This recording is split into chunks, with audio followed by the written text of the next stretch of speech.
If you've ever wondered why good people seem to face the hardest struggles, you're not alone.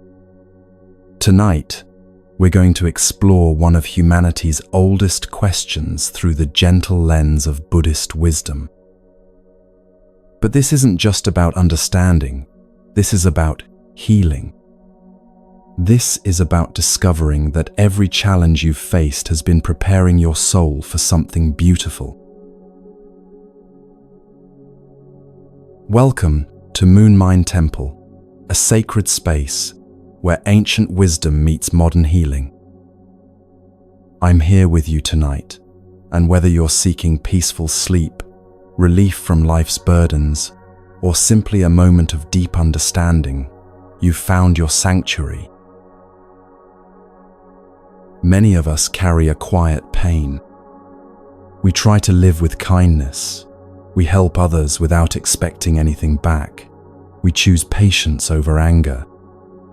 Yet somehow, life feels harder for us than for those who seem to care less. We watch people who lie and cheat succeed quickly, while our honest efforts meet obstacle after obstacle. We love deeply and get betrayed. We give generously and face loss.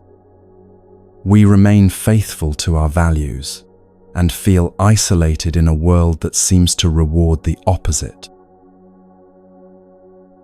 Tonight, ancient Buddhist teachings will reveal why this happens, and more importantly, how these very struggles are transforming you into someone capable of receiving blessings beyond your imagination. Over the next 3 hours, we'll journey through 9 sacred tests that souls with good karma must pass before their true purpose unfolds. But first, let's create a foundation of peace together. Wherever you are right now, allow your body to settle. Feel the weight of your head against your pillow or the back of your chair. Notice how your shoulders can drop just a little lower. Let your breathing slow down naturally, like waves gently reaching the shore. Place one hand on your heart and feel its steady rhythm. This heart has been bruised by disappointment, yet it continues to beat with love. It has been broken by betrayal, yet it still chooses compassion. This heart of yours is not weak, it's incredibly brave. Tonight, we honor every tear it has shed, every kindness it has given, every moment it chose to stay soft in a hard world. The Buddha once said, "The wound is the place where the light enters you." Every struggle you've endured has been carving space in your soul for a deeper joy, a stronger peace, a more radiant love than you've ever known. The 9 tests we'll explore aren't punishments, they're initiations. They're how the universe prepares certain souls to become beacons of light for others. As we begin this sacred journey together, know that you don't need to believe anything I share. Simply let the words wash over you like warm water. Let your mind rest while your heart listens. Some of you will drift into peaceful sleep, and that's perfect. Others will stay awake and present, and that's perfect too. The healing happens either way. We're about to discover why your tender heart was chosen for this difficult but magnificent path. We'll understand why your struggles have meaning, why your patience will be rewarded, and why the very qualities that make life harder for you are actually preparing you for a destiny filled with purpose and peace. Take one more deep breath with me. Feel yourself sinking deeper into comfort and trust. Your healing begins now.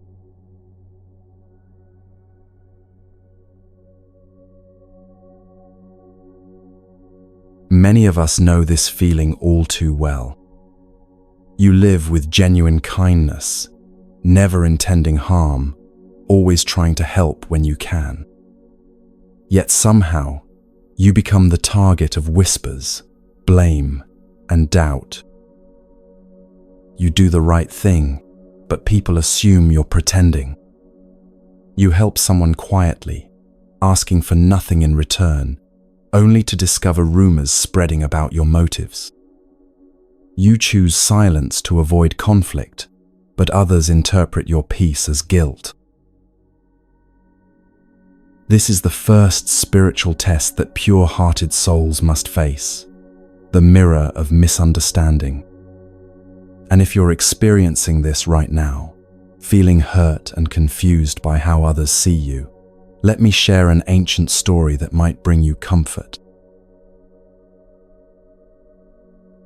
In ancient China, there lived a humble tea merchant named Wei, who had discovered something extraordinary. Every morning before dawn, he would climb the misty mountains to gather leaves from wild tea plants that grew in hidden groves. These weren't ordinary tea leaves. They had been blessed by decades of mountain mist and untouched by human greed. Wei would carefully prepare this tea and offer it freely to anyone who passed his small roadside stall. The tea possessed a remarkable quality. One sip could ease the deepest anxiety, mend a broken heart, or bring clarity to a troubled mind. Word spread quickly through the villages about the miraculous tea that Wei gave away without charge. People began traveling from distant provinces just to experience this healing brew. Wei would greet each person with the same gentle smile, asking nothing about their troubles, simply offering them rest and his precious tea. As Wei's reputation grew, so did the jealousy of other merchants. They couldn't understand how he survived giving away his most valuable product. Surely, they whispered, he must be hiding something. Some claimed he was a con artist, that the tea was just ordinary leaves mixed with mind-altering herbs. Others insisted he must be secretly wealthy, playing at poverty to gain favor with powerful people. The suspicions grew darker. Perhaps he was a spy from a neighboring kingdom, or worse, practicing forbidden magic. One particularly bitter merchant named Master Chen decided to expose Wei's supposed deception. Chen was successful and respected, known throughout the region for his fine silk and jade. He couldn't bear that a simple tea merchant was receiving more honor than himself. Chen began spreading elaborate stories about Wei's true motives, claiming that anyone who drank the free tea would fall under Wei's mysterious influence. He warned that Wei was building an army of followers for some sinister purpose. The campaign of lies grew vicious. Chen convinced several other wealthy merchants to join him, and together they painted Wei as a dangerous charlatan who threatened the natural order of commerce. They said his generosity was unnatural, that no honest person would give away such valuable tea without hidden agenda. Slowly, fear began to replace gratitude in people's hearts. Villagers who had been healed by Wei's tea started avoiding his stall, afraid of being associated with someone so controversial. But the most heartbreaking betrayal came from an unexpected source. Among Wei's most frequent visitors was an elderly widow named Li, whose arthritis had been greatly eased by his tea. For months, she had been like a grandmother to Wei, bringing him simple meals and keeping him company during slow days. When Chen approached her with his poisonous theories, fear overtook her gratitude.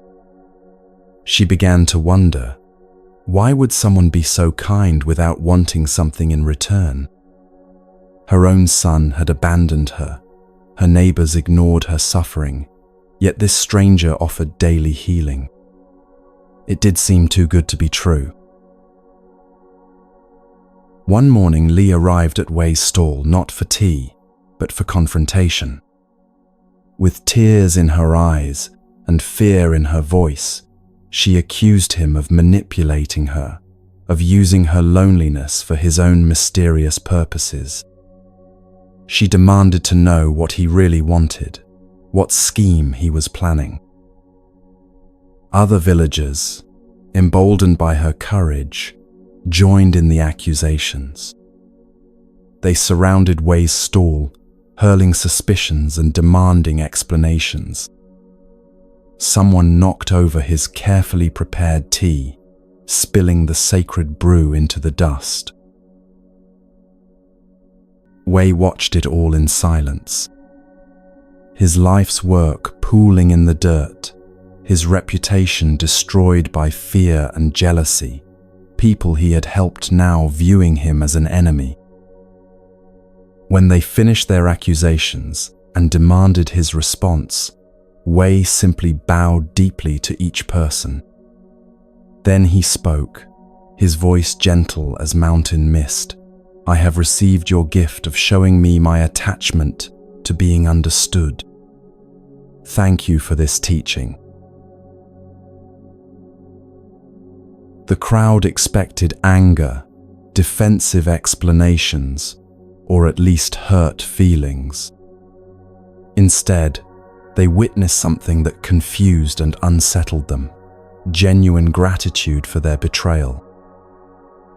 Wei began cleaning up the spilled tea with the same care he had shown in preparing it.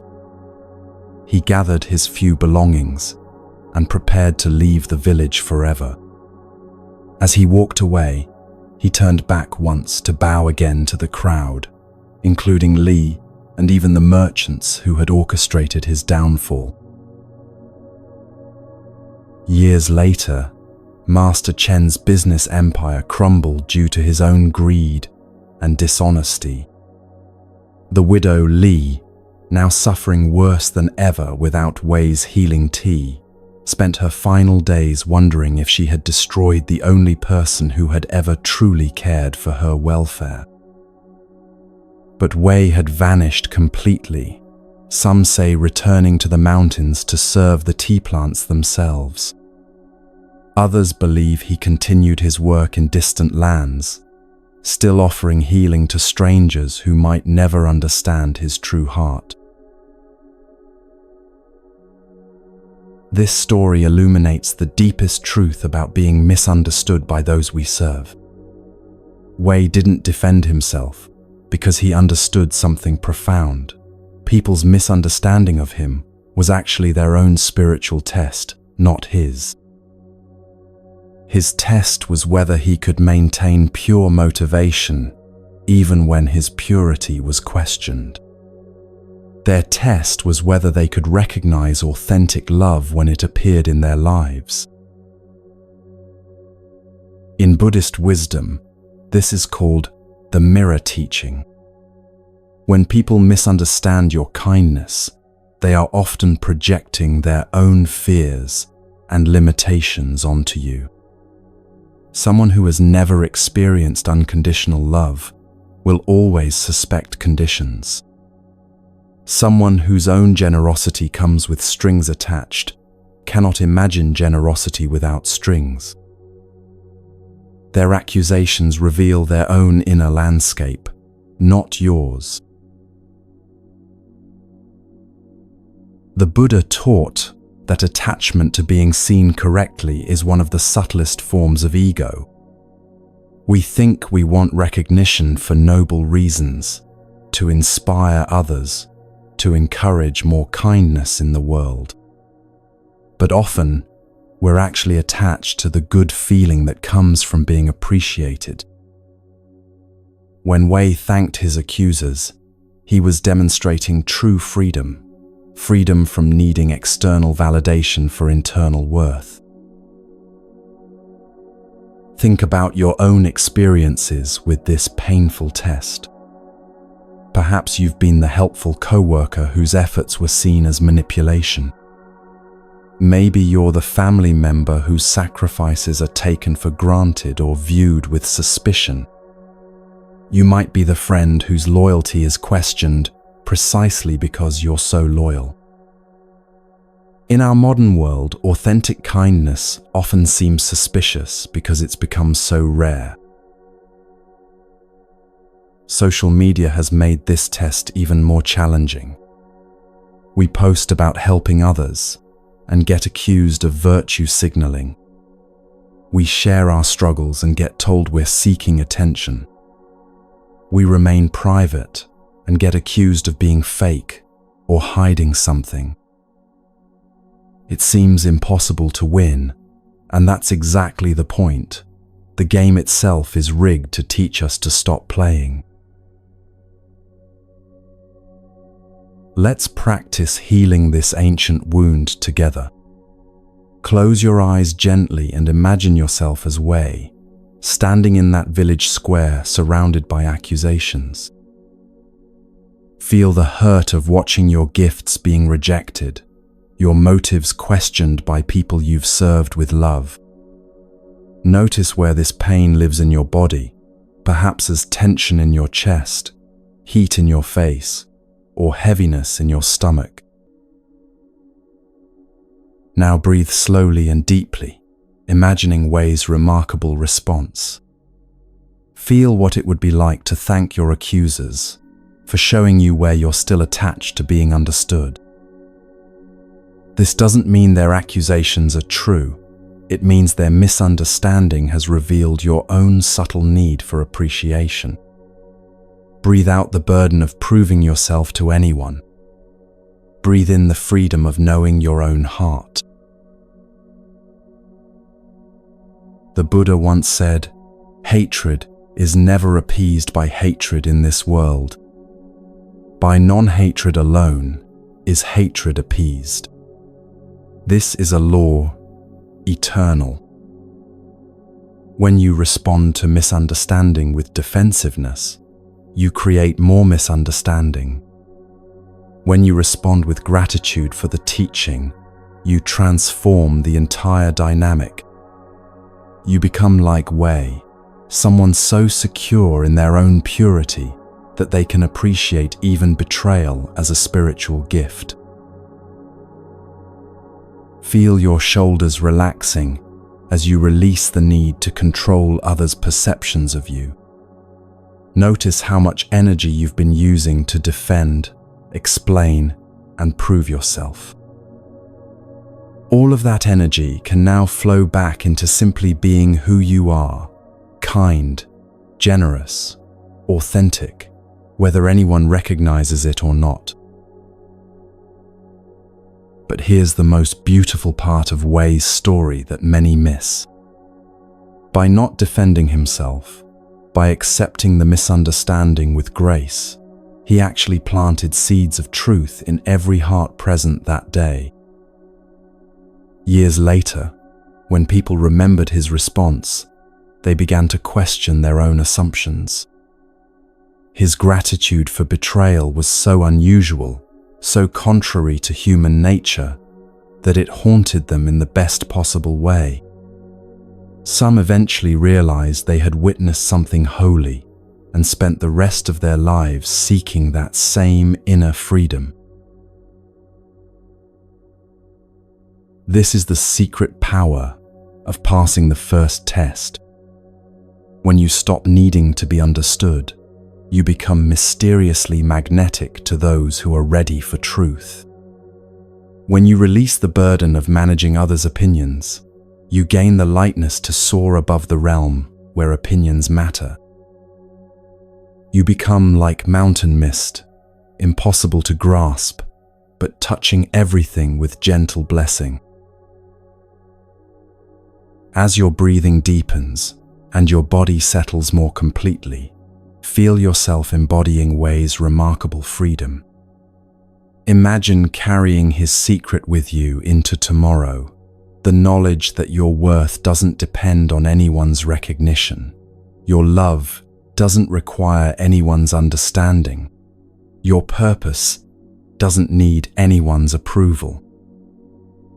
You are like the wild tea plants in the hidden groves, growing in your own perfect time, blessed by your own inner mist, offering your gifts simply because that's your nature. The first test is dissolving now, leaving you lighter and more spacious than before. When misunderstanding comes again, and it will, because you're walking a path of authentic love in a world that often fears authenticity, you'll remember Wei's bow of gratitude. You'll remember that their confusion is not your problem to solve. Their fear is not your responsibility to fix. Your only job is to keep offering your gifts with a heart as pure as mountain tea, whether anyone recognizes their value or not.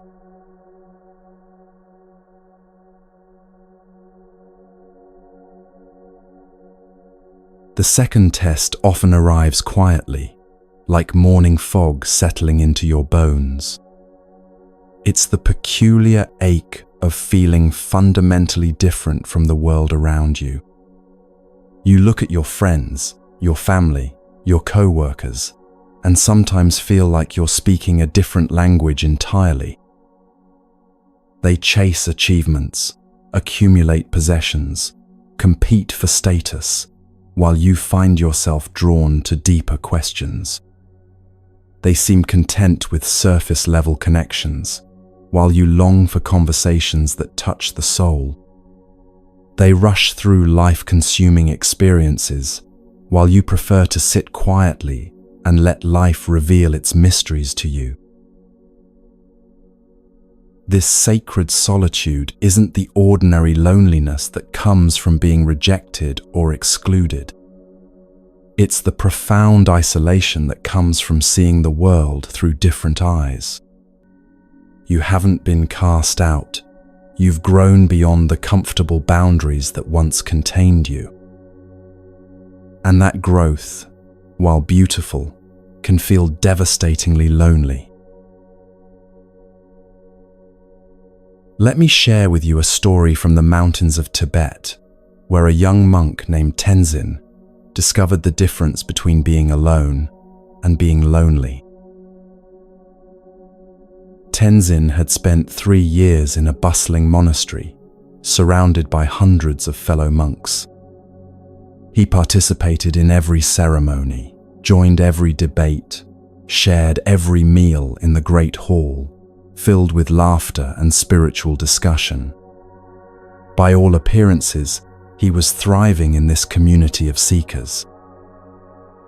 Yet each night, as he lay on his simple bed listening to the gentle snoring of his roommates, Tenzin felt a growing emptiness that no amount of companionship could fill. The other monks were content to follow the prescribed practices, to memorize ancient texts, to advance through the traditional stages of monastic life.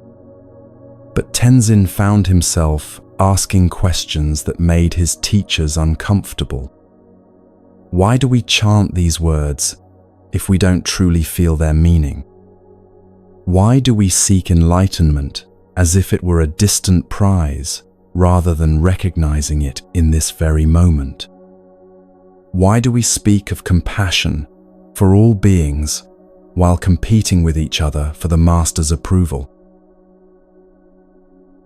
His sincere questions were met with gentle corrections. "You think too much, young Tenzin," the elder monks would say. "Follow the path that has been walked by thousands before you." But following felt like sleepwalking to Tenzin. He began to feel like an outsider, even among those who shared his spiritual calling. During group meditations, while others appeared peaceful and focused, Tenzin wrestled with a yearning he couldn't name. During communal meals, while others chatted about monastery politics and daily concerns, Tenzin found himself gazing out the window at the vast mountains, feeling called to something beyond the monastery walls. One morning, after a particularly restless night, Tenzin approached his teacher, Master Lobsang, with a request that shocked the entire community. He asked permission to leave the monastery for a solitary retreat in the high mountains. Not for a few weeks or months, but indefinitely. He wanted to sit alone with the vastness until he either found what he was seeking or understood why he felt so disconnected from the spiritual community he'd thought was his home. Master Lobsang studied his young student with knowing eyes. "You feel alone even when surrounded by your brothers," he observed. Tenzin nodded, tears gathering as he admitted this painful truth. "And you believe that physical solitude will cure this loneliness?" Again, Tenzin nodded, though with less certainty. "Very well," Master Lobsang said quietly. "But I have one condition. You must promise to return after 1 year and tell me what you've discovered about the difference between being alone and being lonely." Tenzin agreed eagerly, grateful that his teacher understood his need for this journey. The young monk climbed high into the Himalayas, far beyond the reach of human voices. He found a small cave overlooking an endless expanse of peaks and valleys, where the only sounds were wind and his own breathing. For the first time in years, Tenzin felt a deep relief. No more forced conversations about topics that felt shallow. No more pretending to find meaning in rituals that left him cold. No more smiling and nodding when his heart was crying out for something authentic. For several months, Tenzin reveled in his solitude. He meditated for hours without interruption, watched sunrises paint the mountains gold, and felt his spirit expanding like the vast sky above him. The loneliness he'd felt in the monastery began to dissolve, replaced by a profound sense of connection, not to people, but to something much larger. He began to understand that his isolation in the monastery hadn't been about the other monks at all. It had been about his own resistance to accepting his unique spiritual path. But as winter deepened and the months stretched on, a different kind of loneliness emerged. This wasn't the painful disconnection he'd felt before. It was more like homesickness, but for a home he'd never known. Sitting in perfect silence under the star-filled sky, Tenzin began to feel the presence of all beings everywhere, suffering and seeking just as he was. He felt the monks in his old monastery struggling with their own questions they dared not voice. He felt people in distant cities aching for the peace he'd found in the mountains. He felt the profound interconnectedness of all life, and with it, a longing to share what he was discovering. As the year drew to a close, Tenzin realized that his solitude had taught him something unexpected. The loneliness he'd felt in the monastery hadn't been cured by being alone. It had been transformed by accepting his place in the vast web of existence. He wasn't isolated from life. He was connected to it in a way that transcended physical proximity to others. His different perspective wasn't a burden to hide or overcome. It was a gift he was meant to offer to the world. When Tenzin returned to the monastery, Master Lobsang immediately noticed the change in his student's presence. The young monk's eyes held a depth that hadn't been there before, and his movements carried a quiet confidence that spoke of inner resolution. "Tell me," the master said, "what did you learn about being alone versus being lonely?" Tenzin smiled, with a warmth that seemed to light up the room. "Master, I learned that loneliness is feeling disconnected from life, while solitude is feeling connected to all of life. In the monastery, I was lonely because I was trying to force myself to be like everyone else. In the mountains, I was alone but not lonely, because I finally accepted who I am and why I see things differently. I discovered that my different perspective isn't a flaw, it's my contribution to the whole."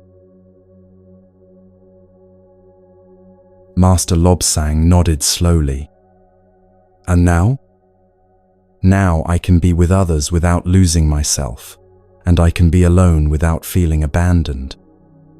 I understand that some souls are meant to walk ahead of the crowd, not because they're better, but because someone needs to scout the path and report back what they find." This story reveals the profound truth about the second test faced by pure-hearted souls. The sacred solitude isn't a punishment, it's preparation. Those who feel different, who question what others accept, who seek depth in a surface world, are often the scouts of human consciousness. They're meant to venture into unexplored territories of the heart and spirit, then return with wisdom that can guide others. In Buddhist teaching, this is understood as the natural progression of awakening consciousness. The Buddha himself left his comfortable palace life, not because he was antisocial, but because his soul had outgrown the constraints of conventional living. He spent years in solitude, wrestling with the deepest questions of existence, before returning to share what he'd discovered. His loneliness in the palace transformed into meaningful solitude in the forest, which ultimately blossomed into profound connection with all beings. In our modern world, this test manifests in countless ways. You might be the person at parties who finds small talk exhausting while others seem energized by it. You could be the family member who questions traditions that everyone else follows blindly. Perhaps you're the friend who prefers deep conversations about life's meaning to discussions about celebrities and shopping. You might find yourself drawn to spiritual practices, philosophy, or creative pursuits that others dismiss as impractical or weird. The pain of this test often intensifies during holidays and social gatherings. While others seem genuinely excited about material gifts and surface celebrations, you find yourself longing for rituals that honor the sacred nature of existence. When friends bond over competition and gossip, you feel like you're watching from behind glass, wanting to connect, but unable to find common ground. This isn't because you're antisocial or superior, it's because your soul has different nutritional needs. Social media can make this test particularly challenging. Scrolling through feeds filled with carefully curated lives and shallow achievements can intensify the feeling of being fundamentally different. While others seem fulfilled by accumulating likes, followers, and material possessions, you find yourself yearning for experiences that can't be photographed or quantified. You want conversations that change people, moments that open hearts, connections that transcend the digital realm. But here's what Tenzin's story teaches us about transforming this test into a blessing. The goal isn't to eliminate the feeling of being different. It's to understand why you're different and how that difference serves the greater good. Your unique perspective isn't a cosmic mistake, it's a cosmic assignment. You're meant to see what others don't see, feel what others haven't felt, and eventually share what you've discovered with those who are ready to receive it. Let's practice embracing your sacred solitude right now. Place your hands gently on your chest and feel your heart beating with its own unique rhythm. This heart doesn't beat in sync with anyone else's, yet it's part of the grand symphony of all hearts everywhere. Take a slow, deep breath and imagine yourself as Tenzin in that mountain cave, finally free to be exactly who you are, without apology or explanation. Feel the relief of no longer trying to fit into spaces that were never meant for you. Breathe out the exhaustion of pretending to find fulfillment in things that leave you empty. Breathe in the spaciousness of accepting your unique spiritual fingerprint. You don't need to be understood by everyone. You only need to understand yourself and your purpose. The Buddha taught, better it is to live one day seeing the rise and fall of things than to live 100 years without ever seeing the rise and fall of things. Your different perspective allows you to see the rise and fall of things that others miss entirely. While they're caught up in the drama of the waves, you're learning to recognize the ocean itself. This isn't a burden, it's a superpower waiting to be claimed. Imagine now that your solitude is like Tenzin's mountain cave, not a place of exile, but a sanctuary where you can connect with the vast intelligence that flows through all existence. In this space, you're never truly alone because you're communing with the source of all life. Your different questions, your deeper longings, your resistance to surface living, these aren't flaws to fix, but treasures to cultivate. Feel your breathing becoming even deeper and more peaceful as you embrace this truth. The loneliness you've carried is transforming into something precious, the recognition that you're part of a much larger conversation than most people realize.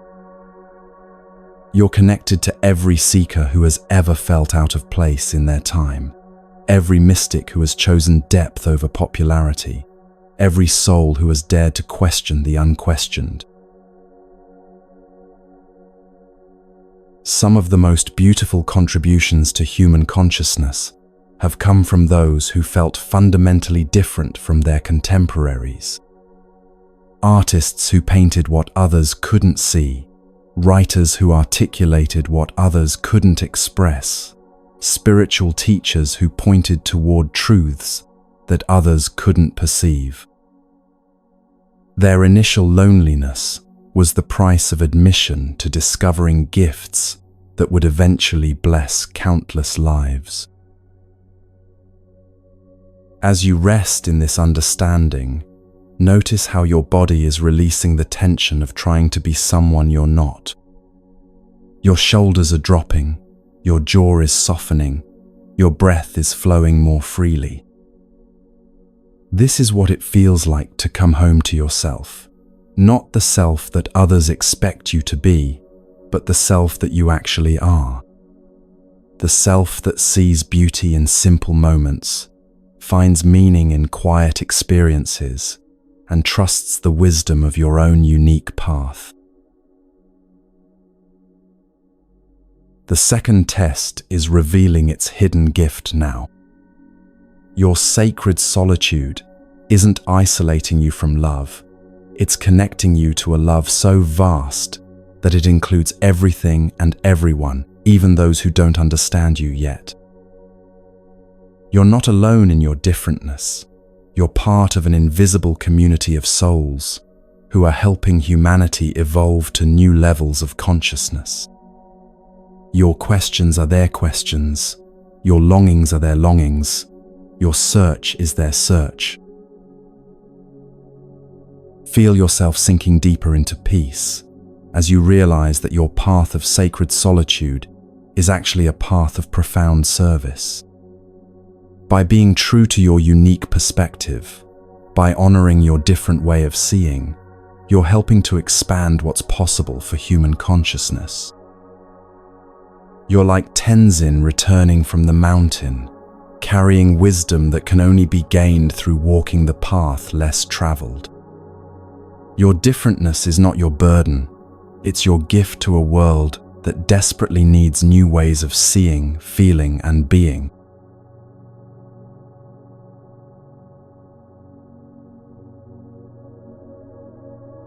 Have you ever felt like life is playing a cruel joke on you? One by one, the things you've worked for, cared about, and depended upon begin slipping away like sand through your fingers. It might start small, a friendship that suddenly ends, a job that disappears without warning, an investment that evaporates overnight. But then the losses cascade, as if some invisible force has decided to strip away everything you thought was secure. Money vanishes through unexpected expenses or betrayals. Relationships that seemed solid crumble without explanation. Health issues emerge from nowhere. Dreams you've nurtured for years suddenly seem impossible to achieve. You find yourself asking the most painful question: why is this happening when I've tried so hard to live a good life? The losses feel random, cruel, and utterly unfair.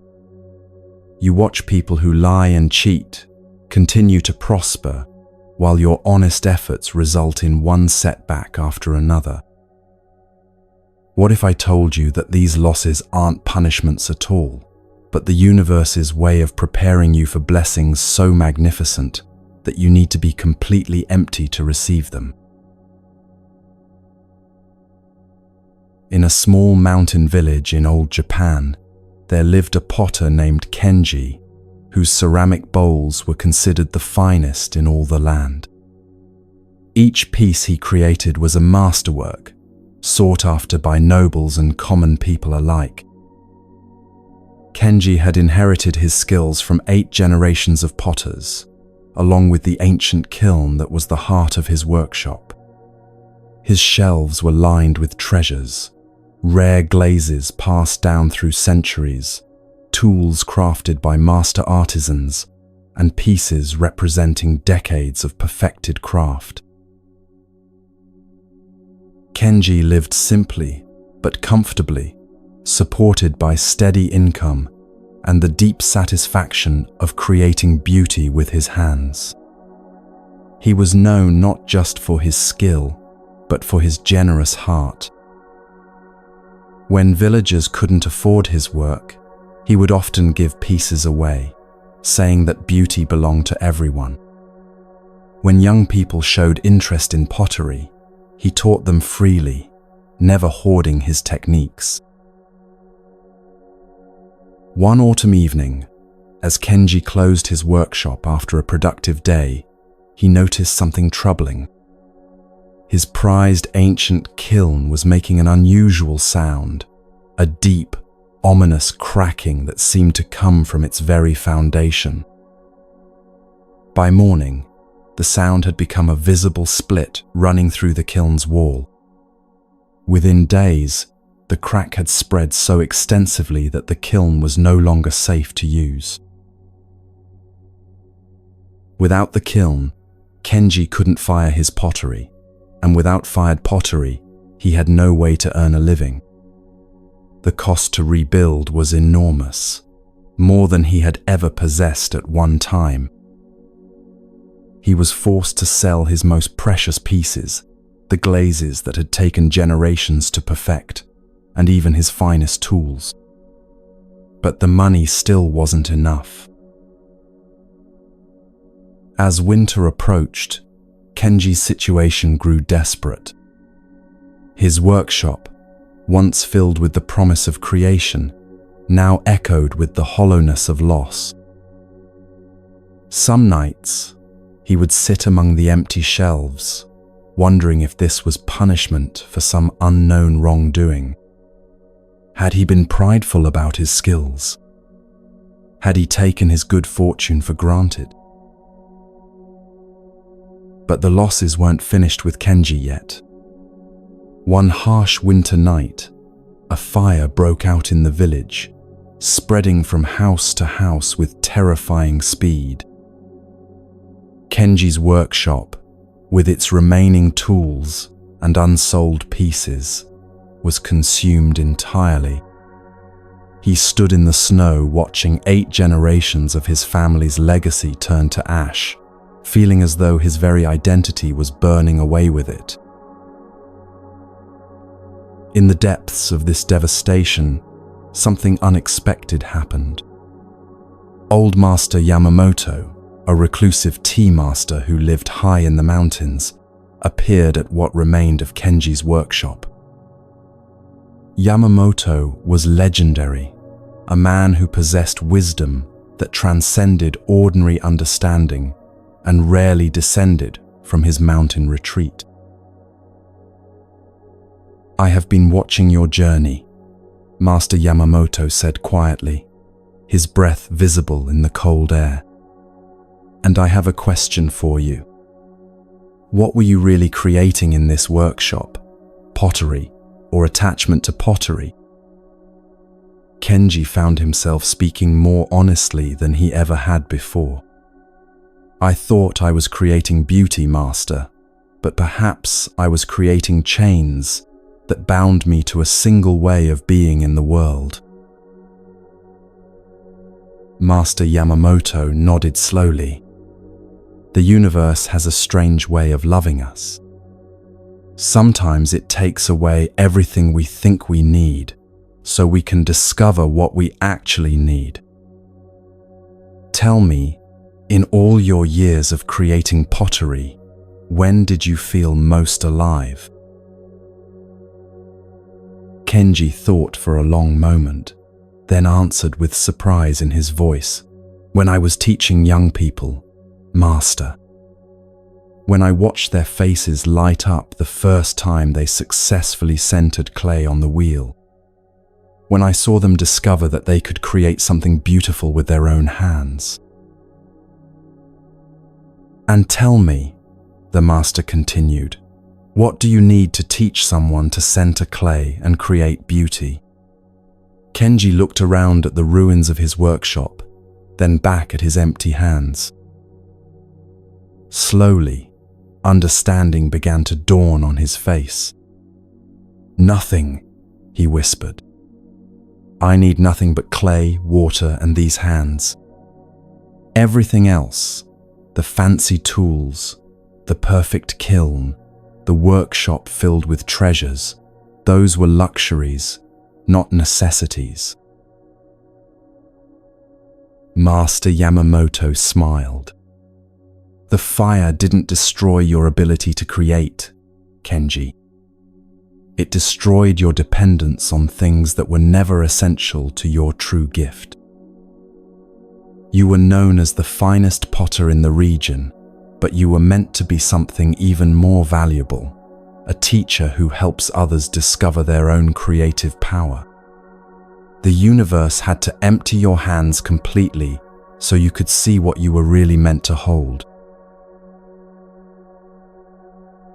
Within weeks, Kenji began teaching pottery in the most basic way possible, with simple clay, a bucket of water, and his bare hands. He had no workshop, so he taught outdoors when weather permitted, and in borrowed spaces when it didn't. Word of his unconventional teaching style spread quickly. Students came not just to learn pottery, but to experience the profound peace that radiated from a man who had lost everything and discovered that he had lost nothing essential. Years later, Kenji's students established pottery studios throughout the region, each one carrying forward not just technical skills, but the deeper wisdom he embodied. His influence spread far beyond what he could have achieved in his original workshop, reaching hundreds of people who learned to create beauty with their own hands. The fire that had seemed to destroy his life had actually liberated his true purpose. This story reveals the profound mystery behind what appears to be random loss. What looks like devastation is actually precise surgery, removing everything that stands between you and your true purpose. The universe doesn't take away what you need, it takes away what you think you need, so you can discover what you actually need. In Buddhist understanding, this process is called the gift of emptiness. When our hands are full of things that don't serve our highest purpose, we can't receive what's meant for us. When our lives are cluttered with attachments that limit our growth, space is created by removing what no longer serves. It's like a gardener who must pull weeds so the plant can grow stronger and more beautiful. Think about the losses you've experienced in your own life. That relationship that ended just when you thought it was perfect, perhaps it was preventing you from meeting someone who could love the real you. The job you lost that seemed so unfair, maybe it was keeping you trapped in a role that didn't honor your true gifts. The money that disappeared through circumstances beyond your control, possibly it was attached to energies that weren't aligned with your soul's path. The Buddha taught that suffering often comes not from what happens to us, but from our attachment to how we think things should be. When we cling desperately to circumstances, relationships, or possessions, we create our own suffering. But when we can hold things lightly, appreciating them while they're present, and releasing them when it's time to let go, we discover a peace that doesn't depend on external conditions. Let's practice this releasing together right now. Think of something you've lost that still causes you pain when you remember it. Feel where that loss lives in your body, perhaps as tension in your chest or heaviness in your stomach. Now breathe slowly and deeply, imagining yourself as Kenji watching his workshop burn. Feel the initial devastation, the sense that everything meaningful has been destroyed. But then imagine Master Yamamoto's gentle question: what were you really creating, the thing itself, or attachment to the thing? Allow yourself to consider that this loss might have freed you from something that was actually limiting your growth. Breathe out the grief of what you lost. Breathe in curiosity about what this loss might be making space for. Feel your hands opening, releasing the need to hold on to what's already gone. Notice how much energy you've been using to resist this loss, and feel that energy returning to you as you stop fighting what has already happened. The Buddha once said, "You only lose what you cling to." This doesn't mean we shouldn't care about people and things. It means we can love deeply without grasping desperately. We can appreciate beauty without needing to own it, enjoy experiences without needing to make them permanent, love people without needing to control their choices. As your breathing deepens and your body continues to relax, imagine that your losses have been like Kenji's fire, not destroying your essence, but revealing it. What if everything you've lost was actually clearing the way for something more aligned with your true nature? What if the universe has been preparing you for gifts that require empty hands to receive? What if your losses have been making you hollow in the most beautiful way, like a flute that can only make music because it's empty inside? Notice how your shoulders are dropping as you release the burden of protecting what was never meant to be permanent. Feel your jaw softening as you stop grinding against reality. Your breath is flowing more freely as you make peace with the natural cycles of gain and loss that govern all existence. You're discovering what Kenji learned, that sometimes the universe has to empty your hands completely so you can see what you were really meant to hold.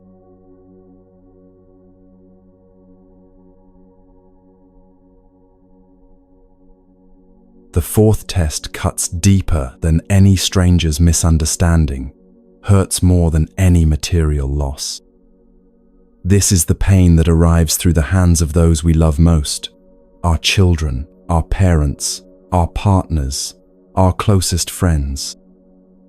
These are the people for whom we would give anything, sacrifice everything, forgive endlessly.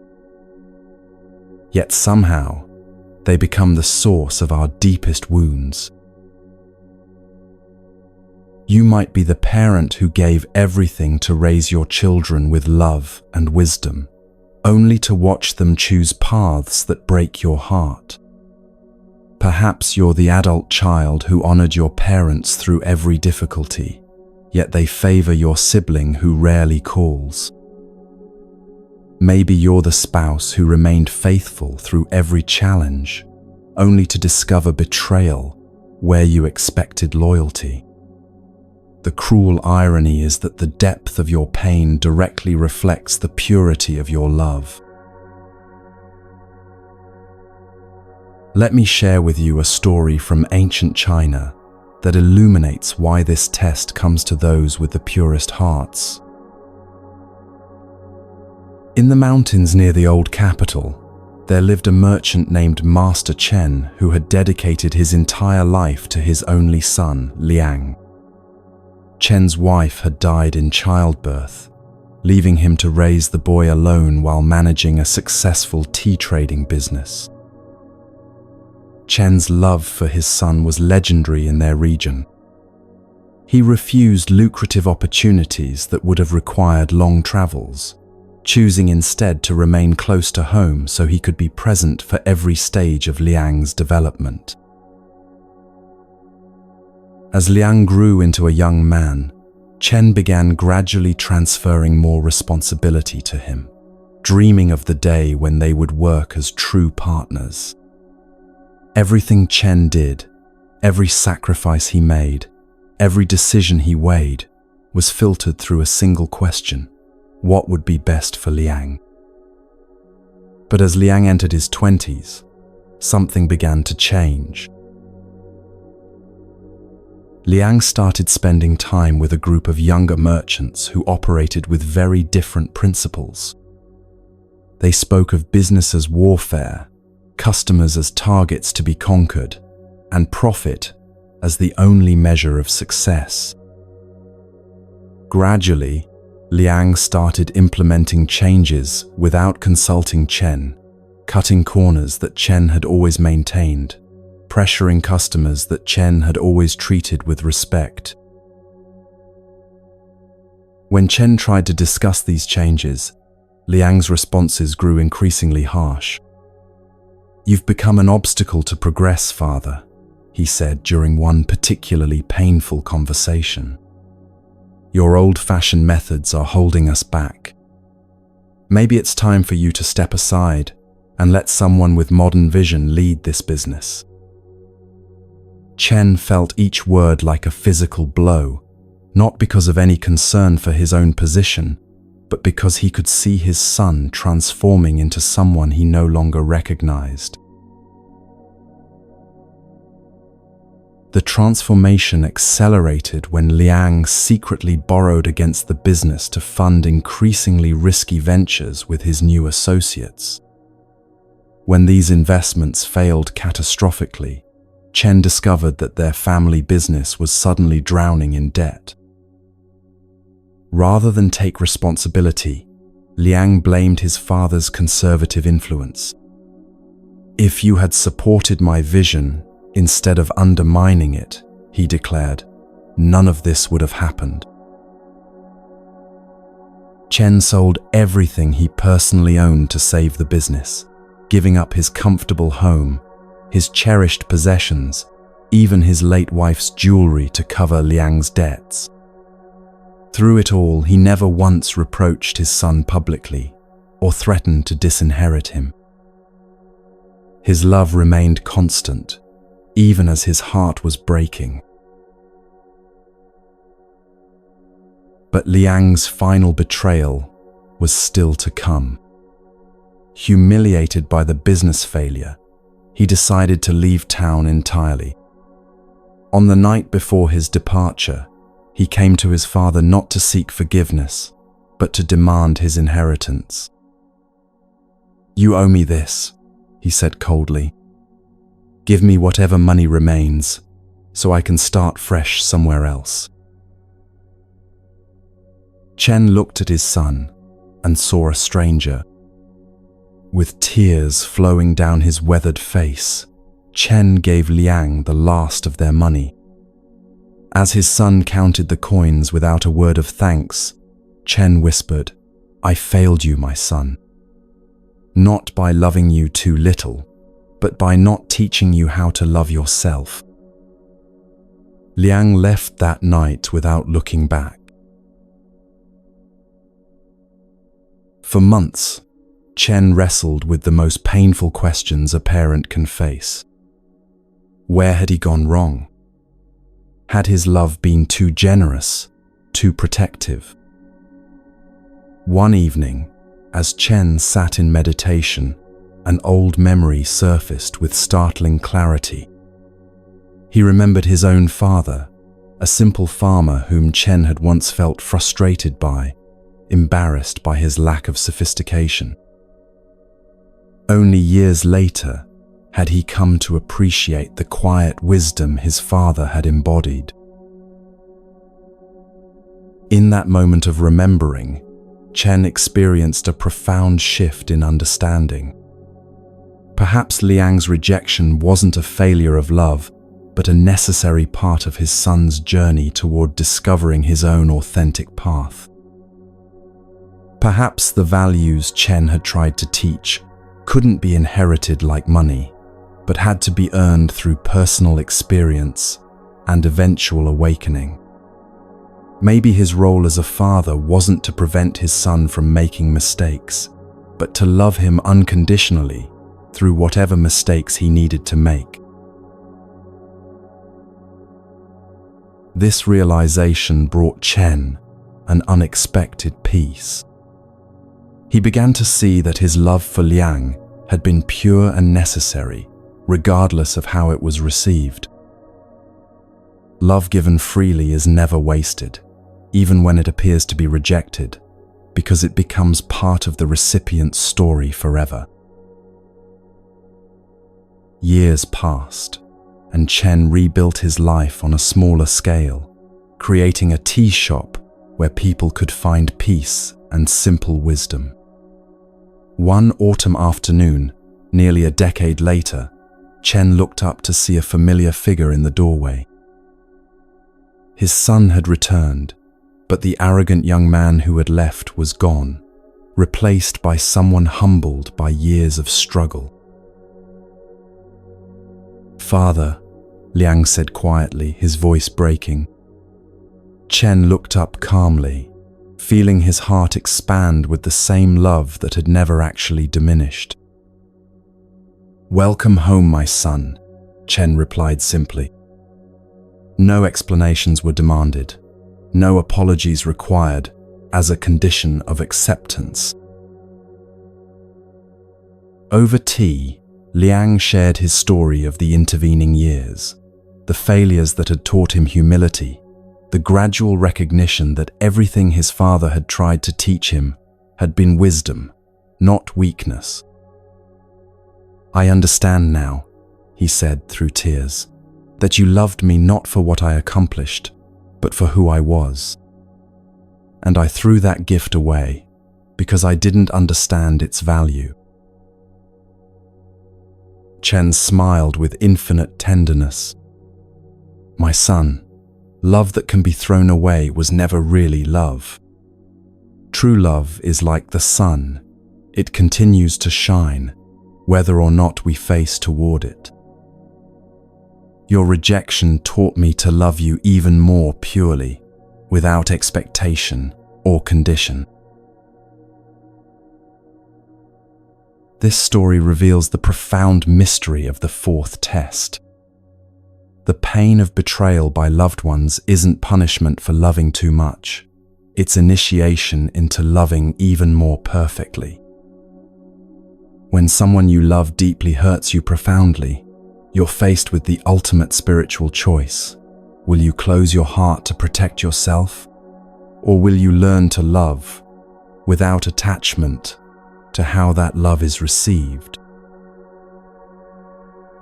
In Buddhist teaching, this is the transition from conditional love to unconditional love. Conditional love says, "I will love you if you behave in ways that please me." Unconditional love says, "I love you because love is my nature, not because of anything you do or don't do." This doesn't mean becoming a doormat. Chen didn't pursue his son or enable his destructive behavior. It means releasing the need for others to validate our love by reciprocating it perfectly. Let's practice this transformation together. Bring to mind someone you love who has disappointed you deeply. Feel the familiar ache in your chest, the mixture of love and pain their memory evokes. Now breathe slowly and deeply, imagining yourself as Chen in that moment of profound realization. Feel the shift from, "Why don't they love me the way I love them?" to, "How can I love them more freely?" Breathe out the need for them to be different than they are. Breathe in acceptance of their right to make their own choices, even choices that cause you pain. The Buddha taught that hatred is never appeased by hatred, but by non-hatred alone. This applies equally to disappointment and resentment. The more we demand recognition for our caring, the more we push others away. But when we release them from the obligation to return our love in specific ways, we create space for authentic connection to emerge naturally. Feel your breathing becoming deeper as you practice this release. Notice how much energy you've been using to try to control how others respond to your love. All of that energy can now flow back into simply loving, not because they deserve it, but because love is who you are. The fourth test is revealing its profound gift now. Through the pain of betrayal by those closest to you, you're discovering a love that can't be betrayed because it doesn't depend on reciprocation. You're learning to love like the divine loves, unconditionally, eternally, without expectation of return. This is the love that heals not just relationships, but the very fabric of existence itself. As we prepare to explore the fifth test, rest in the magnificent spaciousness of this unconditional love. You are no longer a victim of others' choices, because your happiness no longer depends on their choices.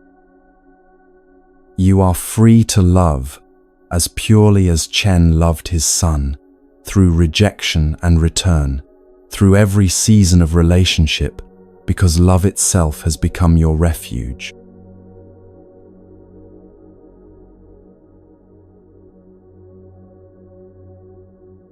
Something strange happens to good people that rarely happens to others.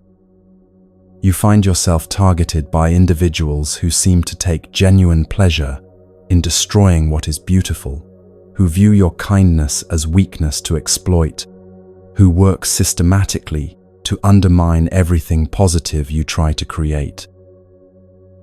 These aren't simply misguided souls acting from their own pain. These are people who appear genuinely malicious, who seem energized by causing harm to those who threaten them with their very goodness. You recognize this in the coworker who sabotages your projects out of pure envy, the neighbor who spreads vicious lies about your family for no apparent reason, or the person in your community who makes it their mission to tear down every positive initiative you support. What makes this particularly painful is that these individuals often appear successful, popular, even admired by others who don't see their true nature. Meanwhile, you, who harm no one and help many, find yourself under attack, wondering why the universe allows such injustice to flourish. The deepest wound comes from a question that haunts many pure-hearted souls. If there really is justice in the universe, why do evil people prosper while good people suffer? You watch those who lie, cheat, and manipulate climb ladders of success, while your honest efforts meet obstacle after obstacle. It's enough to make anyone question whether goodness is actually foolishness, whether integrity is just another word for naivety. High in the Korean mountains, there once lived a hermit monk named Jisan, who had spent 20 years cultivating a remarkable garden. This wasn't an ordinary garden, but a living meditation. Each plant placed with intention, every stone positioned to create perfect harmony. Pilgrims would climb treacherous mountain paths just to sit in Jisan's garden for a few hours, finding healing for wounds they couldn't name and answers to questions they'd never been able to articulate. The garden had become legendary throughout the region. Mothers brought sick children there, and the children would leave with color returned to their cheeks. Scholars came with minds tangled by complex problems and departed with clarity. Broken-hearted lovers found peace there, warriors discovered gentleness, and the wealthy learned the value of simplicity. Jisan asked nothing of his visitors except that they treat the space with respect and leave something beautiful for those who would come after them. Word of the miraculous garden eventually reached Master Gokchin, a powerful monk who controlled several wealthy temples in the valleys below. Gokchin was known throughout Korea as a great teacher, but his greatness was built on carefully managed appearances rather than genuine wisdom. He surrounded himself with luxury while preaching simplicity, demanded tribute while teaching generosity, and used his position to accumulate power while speaking of humility. Most people never saw through his polished exterior, but Gokchin knew the truth about himself, and that knowledge made him deeply jealous of anyone whose goodness was authentic. When Gokchin heard about the healing garden and the simple hermit who had created it, something dark stirred in his heart. Here was a monk with no formal position, no wealthy supporters, no political connections, yet people traveled farther to see him than they did to visit Gokchin's elaborate temples. The very existence of Jisan's pure practice exposed the emptiness of Gokchin's elaborate charade. This could not be allowed to continue. Gokchin began his campaign subtly, as truly malicious people often do. He sent trusted disciples to spread rumors about the hermit, Perhaps Jisan was practicing dark magic. Perhaps he was accumulating secret wealth from his visitors. Perhaps his healing garden was actually a front for something sinister. When people asked for evidence, Gokchin's followers would say, "Why else would he live so far from proper oversight? What honest monk would refuse to submit to temple authority?" As the whispers spread, fewer pilgrims made the difficult journey to Jisan's garden. Those who did come often arrived with suspicious minds instead of open hearts, looking for signs of the corruption they'd been told to expect. The very atmosphere that had once radiated peace became tainted with doubt and fear. Jisan watched helplessly as something beautiful was being slowly poisoned by lies he had no way to combat. But Gokchin wasn't finished. He convinced the local authorities that an unauthorized hermit living without proper supervision posed a danger to public order. Official inspectors were sent to examine Jisan's simple dwelling and modest garden. Finding nothing inappropriate, they nevertheless issued warnings about unregulated spiritual practices and demanded that Jisan either join an established temple under proper authority or cease his activities entirely. The final blow came when Gokchin arranged for a group of his most fanatical followers to vandalize the garden during the night. They destroyed plants that had taken decades to mature, shattered stones that had been carefully positioned for maximum harmony, and scattered poison in the soil to ensure nothing beautiful could grow there again. In the morning, Jisan found 20 years of loving work reduced to chaos and ruin. A note was left behind. "This is what happens to those who practice false teachings outside proper authority." Standing among the destruction, Jisan felt something he had never experienced in all his years of practice, a rage so pure and focused that it seemed to burn through his entire being. For a moment, he understood completely why people sought revenge, why they fought fire with fire, why they abandoned gentleness when confronted with genuine evil. Every fiber of his being wanted to march down the mountain and expose Gokchin for what he truly was. The temptation to abandon his peaceful path and meet malice with malice was almost overwhelming. But in that moment of perfect fury, Jisan made a choice that would define not just his own spiritual destiny, but the destiny of countless souls who would later hear his story. Instead of descending into hatred, he sat down among the ruins of his garden and began to meditate. He breathed with the rage until it transformed into something else, not passive resignation, but active compassion for all beings trapped in cycles of suffering, including Gokchin himself. As Jisan sat in meditation, he began to understand something profound about the nature of evil and its relationship to good. Gokchin hadn't destroyed the garden because he was strong. He had destroyed it because he was terrified. The hermit's authentic practice had exposed the emptiness of Gokchin's carefully constructed image, threatening everything the corrupt monk had built his identity upon. Evil, Jisan realized, was often just fear wearing a mask of power. This understanding didn't minimize the real harm that had been done, nor did it excuse Gokchin's actions. But it revealed something crucial about this test that pure-hearted souls must face.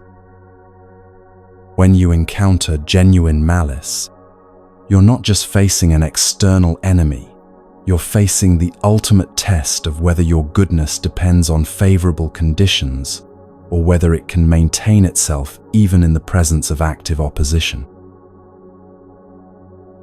Ji-san made an extraordinary decision. Instead of rebuilding his garden in the same location where it could be destroyed again, he would plant seeds of wisdom in the one place Gokchin could never reach, in the hearts of people who were ready to understand that true beauty comes not from external circumstances, but from internal cultivation.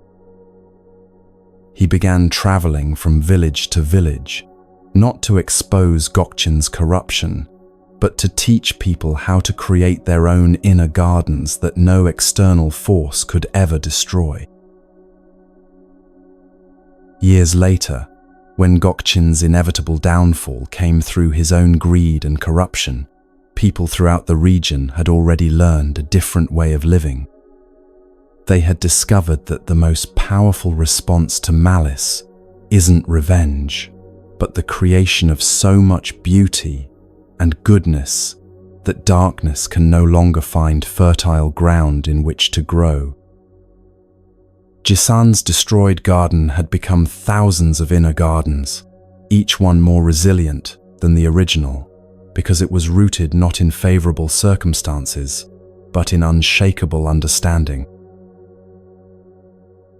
This story reveals the profound purpose behind encountering people who seem genuinely evil. The universe isn't testing whether you're strong enough to defeat them. It's testing whether you're wise enough not to become them. The moment you respond to malice with malice, you've lost something precious, regardless of who wins the external battle. But when you can maintain your goodness, even in the presence of active opposition, you become a force for transformation that no darkness can overcome. In Buddhist understanding, this is called the diamond path, a way of being that becomes stronger under pressure rather than weaker. The Buddha himself faced this test when Mara, the embodiment of temptation and evil, tried repeatedly to turn him from his path.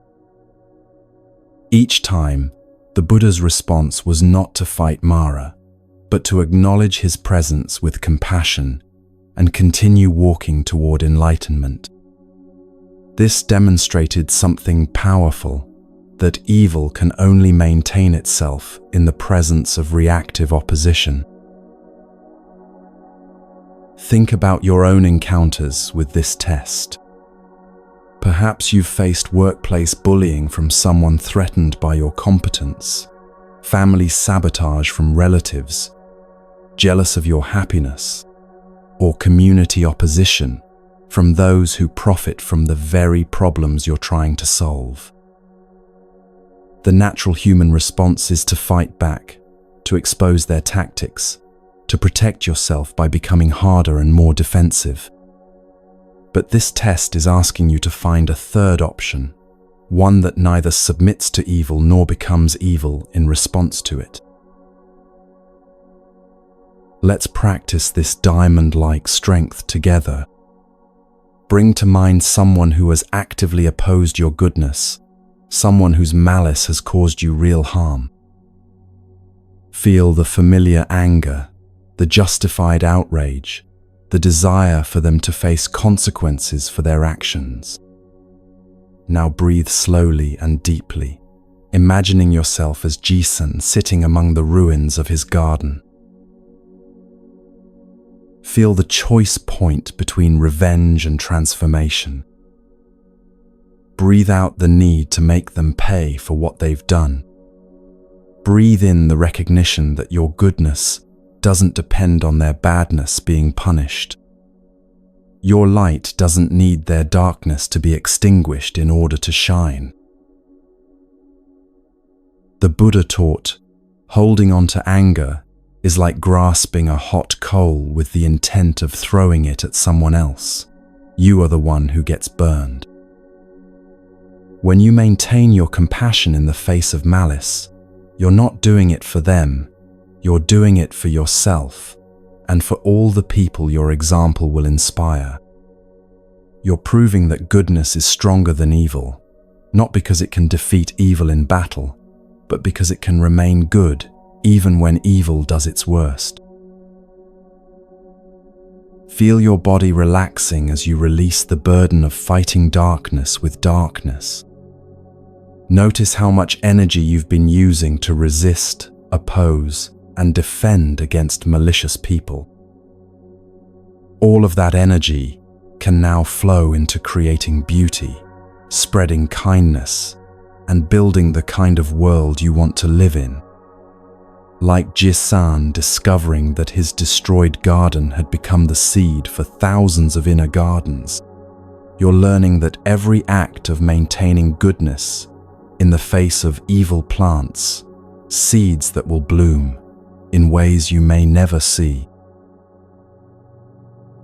You're not learning to be weak in the face of evil. You're learning to be strong in a way that evil cannot comprehend or defeat. Your goodness is becoming diamond-like, unbreakable not because it's hard, but because it's so clear and pure that opposition passes right through it without leaving a mark. You are becoming living proof that love is stronger than hate, that truth is more powerful than lies, that light shines brightest when surrounded by darkness. You no longer need evil people to be good in order for you to be good. You no longer need the world to be fair in order for you to be loving. You have found the source of goodness within yourself, and no external force can touch it.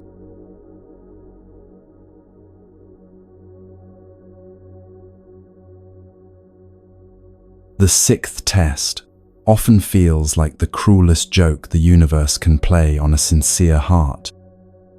You've worked diligently, lived righteously, made sacrifices that others wouldn't even consider, yet success seems to dance just beyond your reach like a mirage in the desert. You watch people who cut corners, manipulate systems, and step on others, climb quickly to heights that you've been struggling toward for years.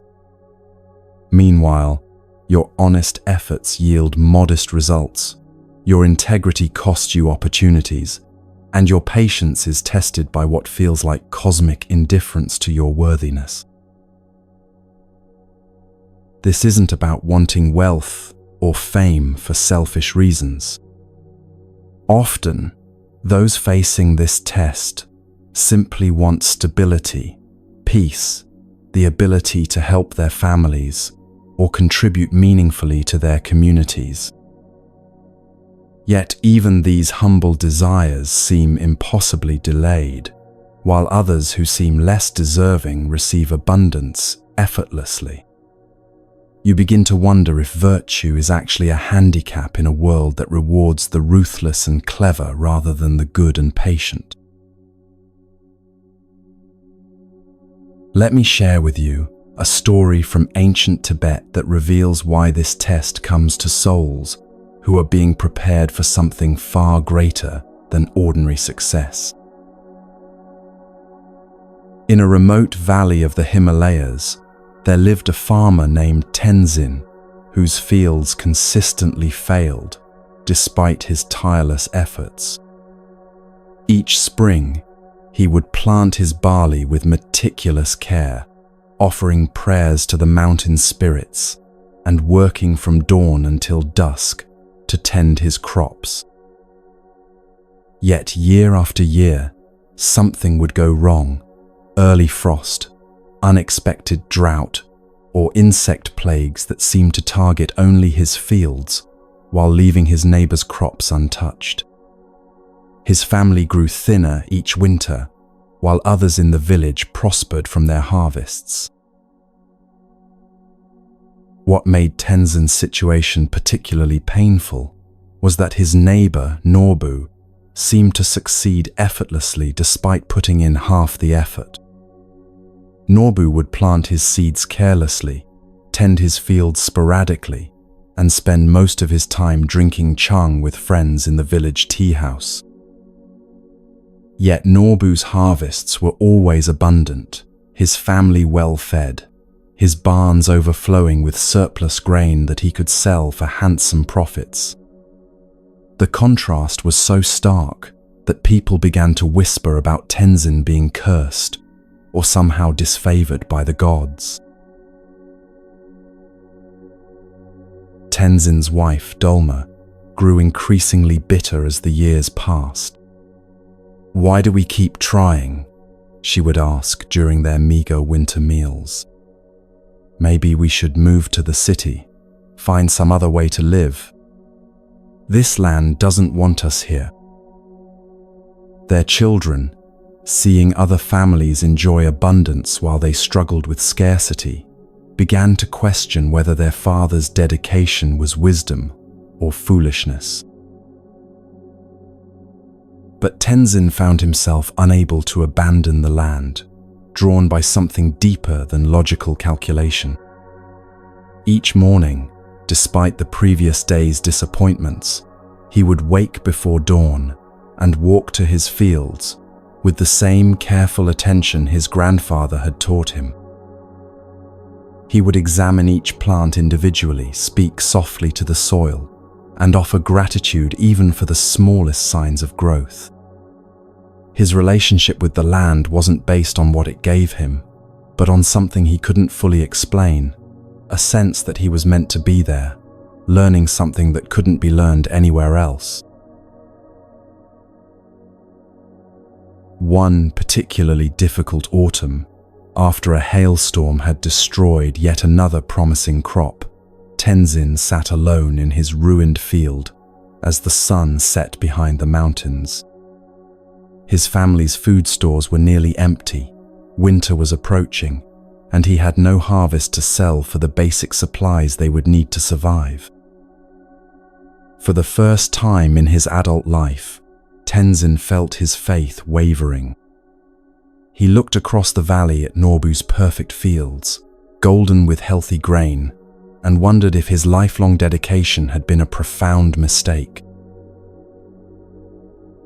As darkness fell, Tenzin noticed an old man approaching across the field, someone he had never seen before, walking with a staff and wearing the simple robes of a wandering monk. The stranger sat down beside Tenzin without invitation and gazed out at the devastated crops. "Difficult season," the old man observed quietly. "Tell me, young farmer, what do you think you're really growing here?" Tenzin looked at him with exhausted confusion. "Growing? I'm not growing anything. Everything dies before harvest. 20 years of work, and I have nothing to show for it." The old monk nodded thoughtfully. "Nothing to show for it? That's interesting. Tell me about your relationship with this land." Despite himself, Tenzin found himself describing his daily rituals, his attention to each plant, his patience with soil that seemed determined to disappoint him.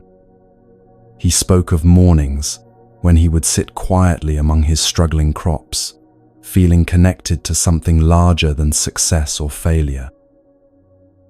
He described the peace he found in the work itself, separate from any results it might yield.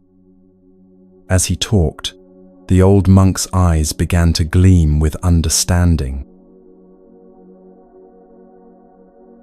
"Ah," the monk said softly, "now I see what you're really growing. You're not growing barley, young man. You're growing patience. You're growing faith that doesn't depend on external rewards. You're growing the ability to love something without needing it to love you back in the way you expect. These are crops that take much longer to mature than grain, but they feed the soul for lifetimes." The monk gestured toward Norbu's successful fields. "Your neighbor over there is growing barley very successfully. But what is he growing in his character? What is he cultivating in his spirit? His easy success has taught him nothing about perseverance, nothing about faith, nothing about finding meaning in effort itself rather than only in results. He's wealthy in grain but poor in the qualities that matter for the soul's development. Tenzin stared at the old man in amazement. Are you saying my failures have been successes? The monk smiled gently. I'm saying that different souls are given different curricula. Some people need to learn through easy abundance, though that's actually the more difficult path because it rarely teaches wisdom. Others, like you, are enrolled in the advanced course of learning to find fulfillment independent of external validation. Which lesson do you think will serve you better in the long run? As if to demonstrate his point, the monk gestured to the night sky, where countless stars were becoming visible. Do you think those stars are failures because they don't shine as brightly as the sun? Or do you recognize that they have their own perfect timing, their own unique purpose in the cosmic order? Tenzin looked up and felt something shift in his understanding. He had been comparing his dim starlight to others' blazing suns, not recognizing that each had their place in the vast design. The monk continued, in 3 years' time, there will be a great famine in this region. Those who have grown dependent on easy success will panic and despair. But you, who have learned to find peace even in scarcity, who have developed patience and faith independent of circumstances, you will be like a mountain that remains steady while storms rage around it. Your neighbors will come to you not for grain, but for the wisdom that only comes from learning to be content with little. When Tenzin looked around to respond, the old monk had vanished as mysteriously as he had appeared. But the conversation had planted something new in Tenzin's understanding.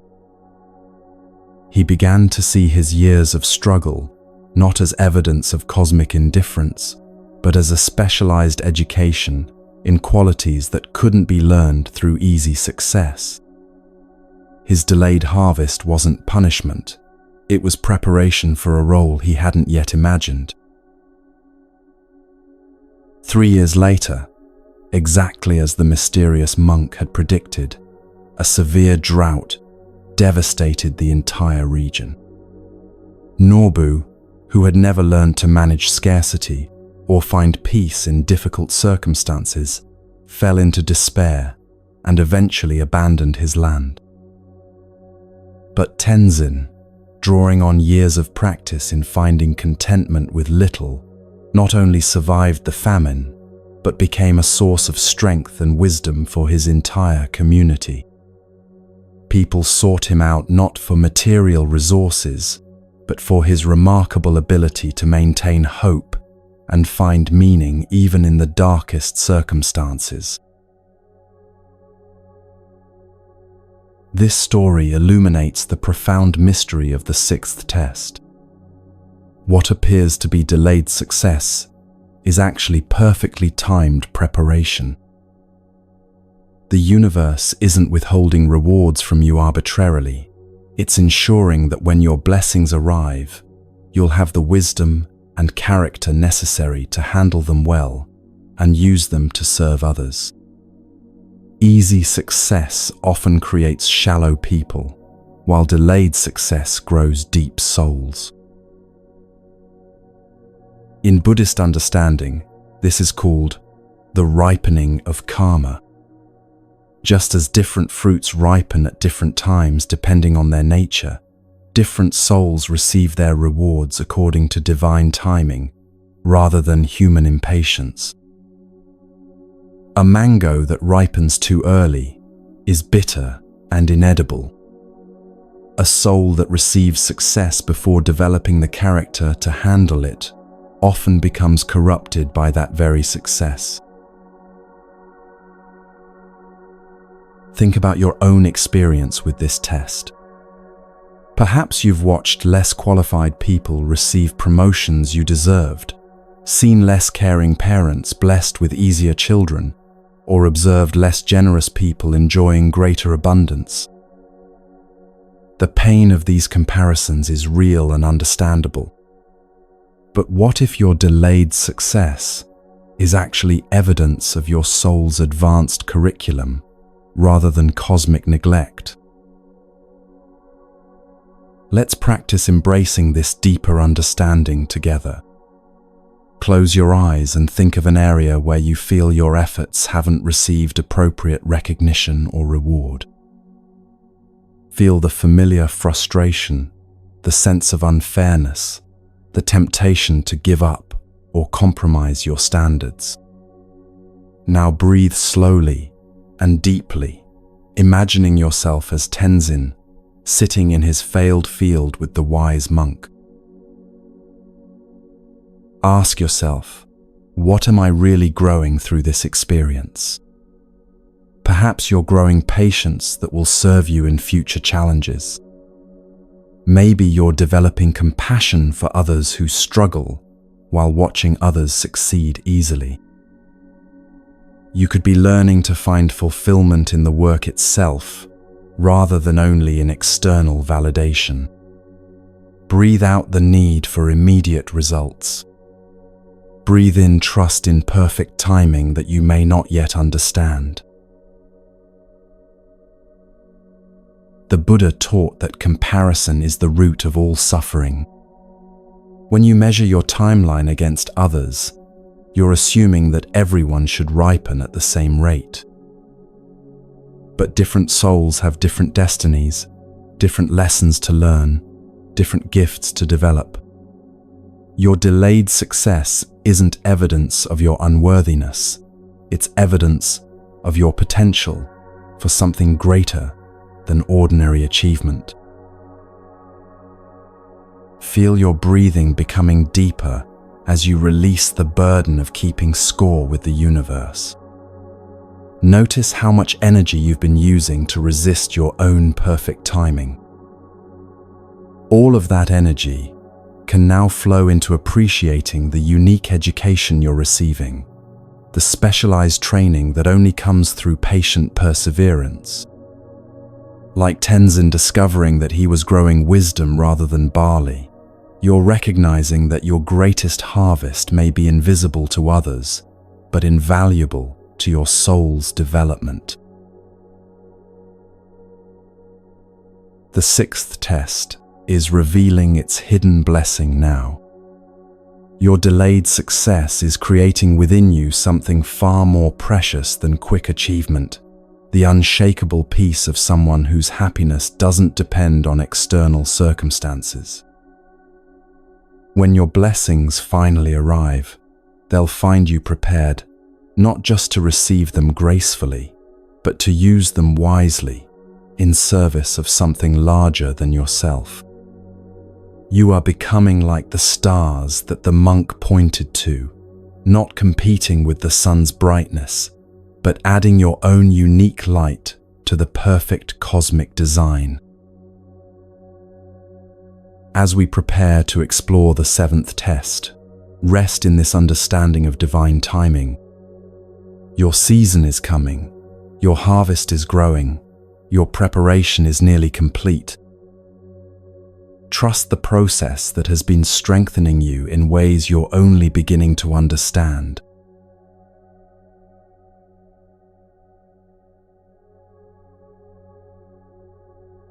One morning you wake up and everything looks exactly the same, but something fundamental has shifted inside you. The activities that once brought joy now feel empty as hollow shells. The goals you've been pursuing suddenly seem pointless, like chasing mirages in a desert. You find yourself going through the motions of living while feeling like you're watching your life from behind thick glass, present, but somehow not really there. This isn't depression in the clinical sense, though it may feel disturbingly similar. Your basic functions continue, your responsibilities get met, but the spark that once animated your days has dimmed to barely a flicker. You look at other people who seem energized by their pursuits and wonder what's fundamentally wrong with you. Why don't you care about the things you used to care about? Why does everything feel so profoundly meaningless? This disorientation often hits people who have been walking a spiritual path for some time. You've learned to let go of superficial attachments, developed compassion and patience, made peace with life's difficulties. But suddenly, even your spiritual practices feel hollow and mechanical. Meditation brings no peace.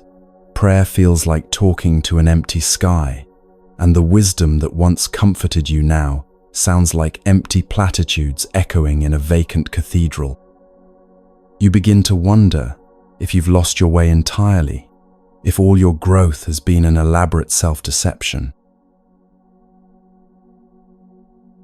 Deep in the forests of Mount Furano in ancient Japan, there lived a monk named Izan, who had devoted 15 years to rigorous spiritual practice. He followed every teaching perfectly, meditated for hours each day, studied sacred texts until he could recite them from memory. His abbots praised his progress, visiting pilgrims sought his wisdom, and Izan himself felt satisfied with the steady advancement of his spiritual understanding. He was, by all external measures, a model monk, approaching the heights of realization. But one spring morning, everything changed without warning or explanation. Izan woke up and felt absolutely nothing. The bell that called monks to morning meditation, which had always filled him with peaceful anticipation, now sounded hollow and mechanical. The ancient prayers that had once lifted his spirit felt like meaningless syllables falling from his lips, like dead leaves. The meditation cushion where he had found such profound insights now seemed like just a piece of fabric stuffed with straw. Days passed, then weeks, and the emptiness only deepened, like a well that had no bottom. Izan tried harder, thinking perhaps he had become lazy or unfocused. He extended his meditation sessions, fasted more rigorously, studied even more intensively. But the harder he tried to recapture his former enthusiasm, the more distant it became. It was as if he was trying to grasp water with his bare hands. The tighter he squeezed, the more it slipped away. The other monks began to notice his struggle with growing concern. Some offered well-meaning advice, suggesting different practices or pointing to texts that might rekindle his passion. Others whispered that perhaps Izan was experiencing a crisis of faith, that his apparent progress had been superficial all along. The abbots called him in for concerned discussions, asking if he was questioning the teachings or if personal problems were distracting him from his practice. But Izan couldn't explain what was happening because he didn't understand it himself. His faith hadn't wavered. He still believed in the teachings intellectually. He had no personal crises or external distractions pulling at his attention. He simply felt as though he had become a ghost haunting his own life, going through familiar motions that no longer connected him to anything real or meaningful. The very practices that had once been his greatest joy now felt like elaborate performances with no audience and no purpose. Months passed in this grey twilight of the spirit. Aizen began to wonder if this was punishment for some spiritual pride he hadn't recognized, or if he had simply reached the limits of his capacity for growth. He considered leaving the monastery entirely, thinking that perhaps monastic life was no longer his authentic path. But something prevented him from making such a drastic change. Not hope exactly, but a strange sense that this emptiness itself was somehow important, though he couldn't understand why. One misty morning, as Aizen sat in the meditation hall feeling more disconnected than ever, an elderly visiting master named Kogan approached him after the session. Kogan was legendary throughout Japan as a teacher who had guided many students through the deepest mysteries of awakening. He rarely spoke to individual monks, preferring to teach through silent example rather than words. But something in Aizen's demeanor had caught his attention like a bell ringing in the distance. "Young monk," Kogan said quietly, "you look like someone who has lost something precious. Tell me, what are you grieving?" Aizen was startled by the accuracy of the observation. "Master, I don't know what I've lost, but everything feels empty. My practice, my understanding, my sense of purpose, it's all vanished, like morning mist. I feel like I'm dying spiritually, but I can't understand why or how to stop it." Kogan nodded with a knowing smile that seemed to contain infinite compassion. "Ah, you're not dying, my friend. You're being born.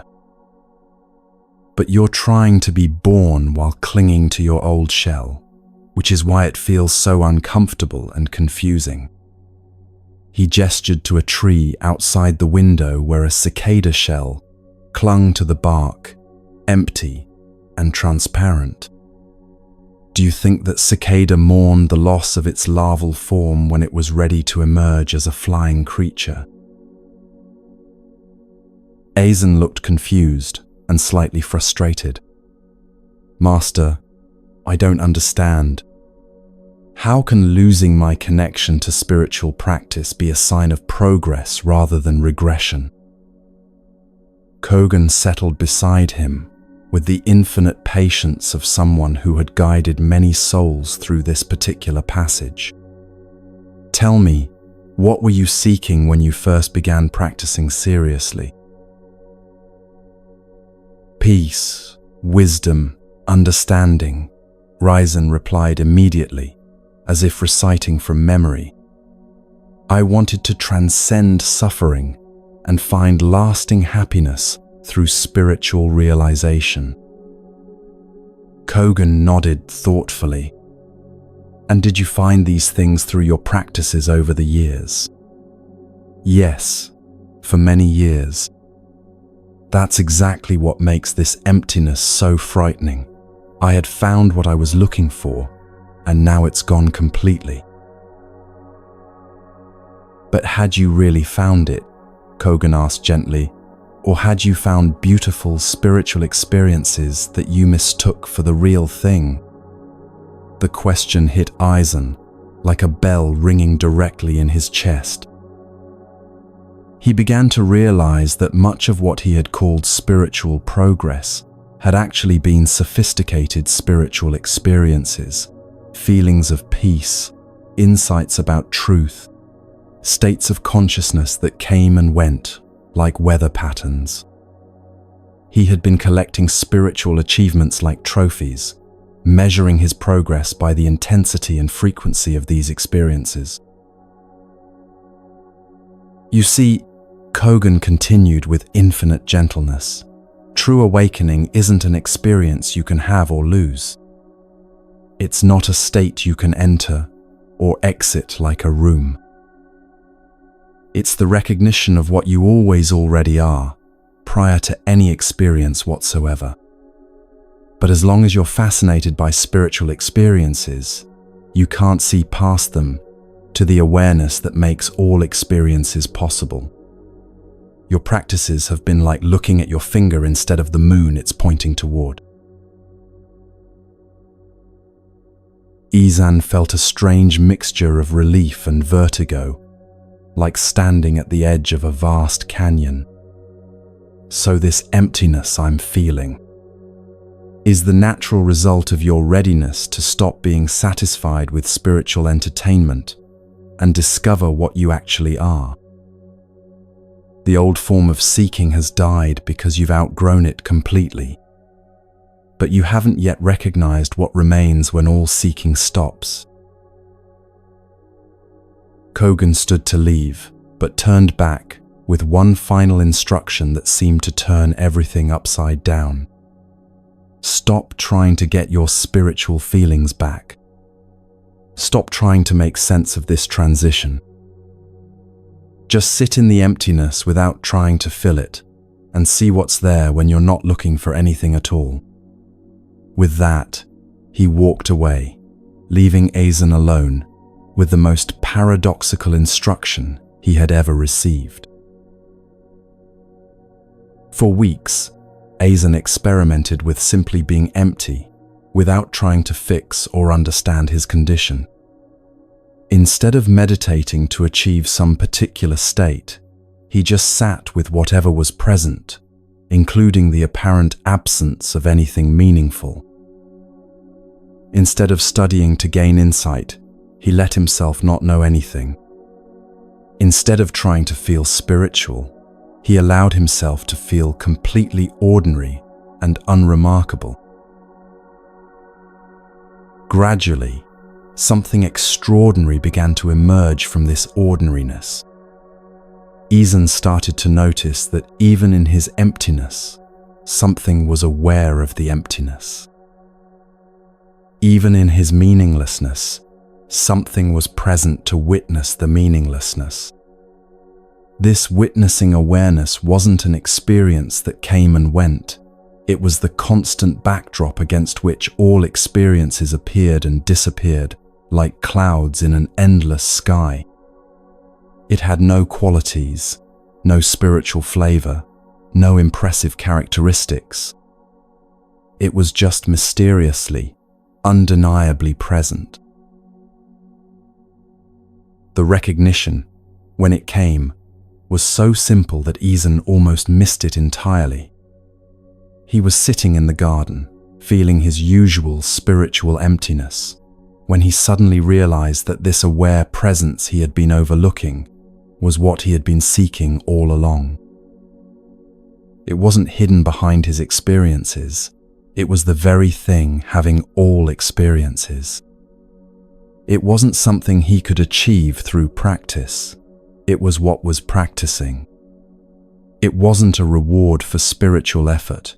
It was the effortless ground of all existence. This awareness didn't bring back his old spiritual enthusiasm. Instead, it revealed that he no longer needed spiritual experiences to feel complete. He could appreciate them when they arose, but he didn't depend on them for his sense of well-being.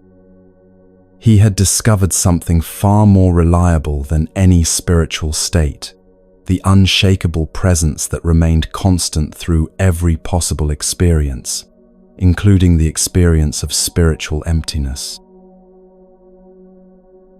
If you're experiencing this profound disorientation right now, feeling spiritually empty or disconnected from practices that once nourished you, consider that this might be graduation rather than failure. The emptiness you're feeling could be space opening up for something beyond experience, the simple recognition of what you are when you're not trying to be anything special. Let's practice resting in this groundless ground together. Close your eyes and notice whatever's present right now: boredom, emptiness, confusion, or anything else. Instead of trying to change or understand these experiences, simply notice what's aware of them. This awareness isn't dramatic or exciting. It's more like the silence between sounds, the space between thoughts. Don't try to grasp this awareness or turn it into a spiritual experience. Just let yourself be it, the way you let yourself be breathing without thinking about it. Feel how this aware presence needs nothing, seeks nothing, lacks nothing whatsoever. It's completely fulfilled, just being what it is, which is what you are when you're not trying to be anything else. By dissolving your attachment to spiritual experiences, this phase is pointing you toward what you actually are beyond all experience. You're discovering that you don't need to feel spiritual to be whole, don't need meaningful experiences to be complete. Like Azan, finding the awareness that was present even in emptiness, you're recognizing the unshakable foundation that remains constant through every possible experience of life. You have found what was never lost, arrived where you never left, and become what you always already were.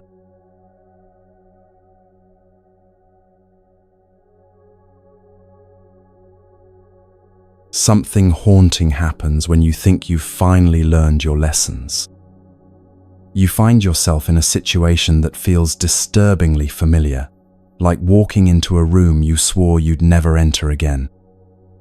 The details might be different, the people involved may have changed, but the essential pattern is unmistakably the same. You're attracted to the same type of person who ultimately disappoints you. You find yourself in a new job with the same toxic dynamics you left behind. You move to a different place only to recreate the same problems you were desperately trying to escape. At first, you might blame it on bad luck or cosmic coincidence. Surely the universe isn't cruel enough to keep putting you through identical lessons over and over again. But as the pattern repeats with increasing clarity, a more unsettling possibility emerges. Perhaps this isn't happening to you, but through you. Perhaps you're unconsciously creating these situations because there's something you haven't fully learned, some aspect of yourself you haven't fully faced. This realization can be devastating for souls who have worked hard on their personal growth. You've read the books, done the therapy, practiced meditation, forgiven those who hurt you. You thought you had transcended these old patterns, healed these ancient wounds, evolved beyond these limiting beliefs. Yet here you are again, feeling like you're trapped in an endless loop of the same painful dynamics, wondering if all your progress has been an elaborate illusion. In the high mountain passes between Tibet and Nepal, there lived a merchant named Sonam who had built a successful business trading precious stones and rare medicinal herbs. Sonam was known throughout the region for his sharp mind and even sharper bargaining skills, able to extract maximum profit from every transaction. But despite his commercial success, Sonam's personal life was marked by a troubling pattern that had followed him since childhood, like a persistent shadow. Every partnership Sonam entered, whether in business or friendship, would begin with great promise and mutual respect. He would find someone whose skills complemented his own, someone he genuinely liked and trusted. But inevitably, conflicts would arise over money, decisions, or recognition. Sonam would find himself feeling unappreciated, taken advantage of, or unfairly criticized. The relationship would deteriorate into bitter arguments, broken agreements, and eventual separation. Each time, Sonam was convinced that he had simply chosen the wrong partner, that the next person would surely be different. This pattern had repeated itself so many times that Sonam's reputation began to suffer throughout the trading communities. Potential partners would hear whispers about his previous failed relationships and decide to avoid working with him entirely. Business associates would warn each other about Sonam's tendency to become difficult and demanding when things didn't go his way.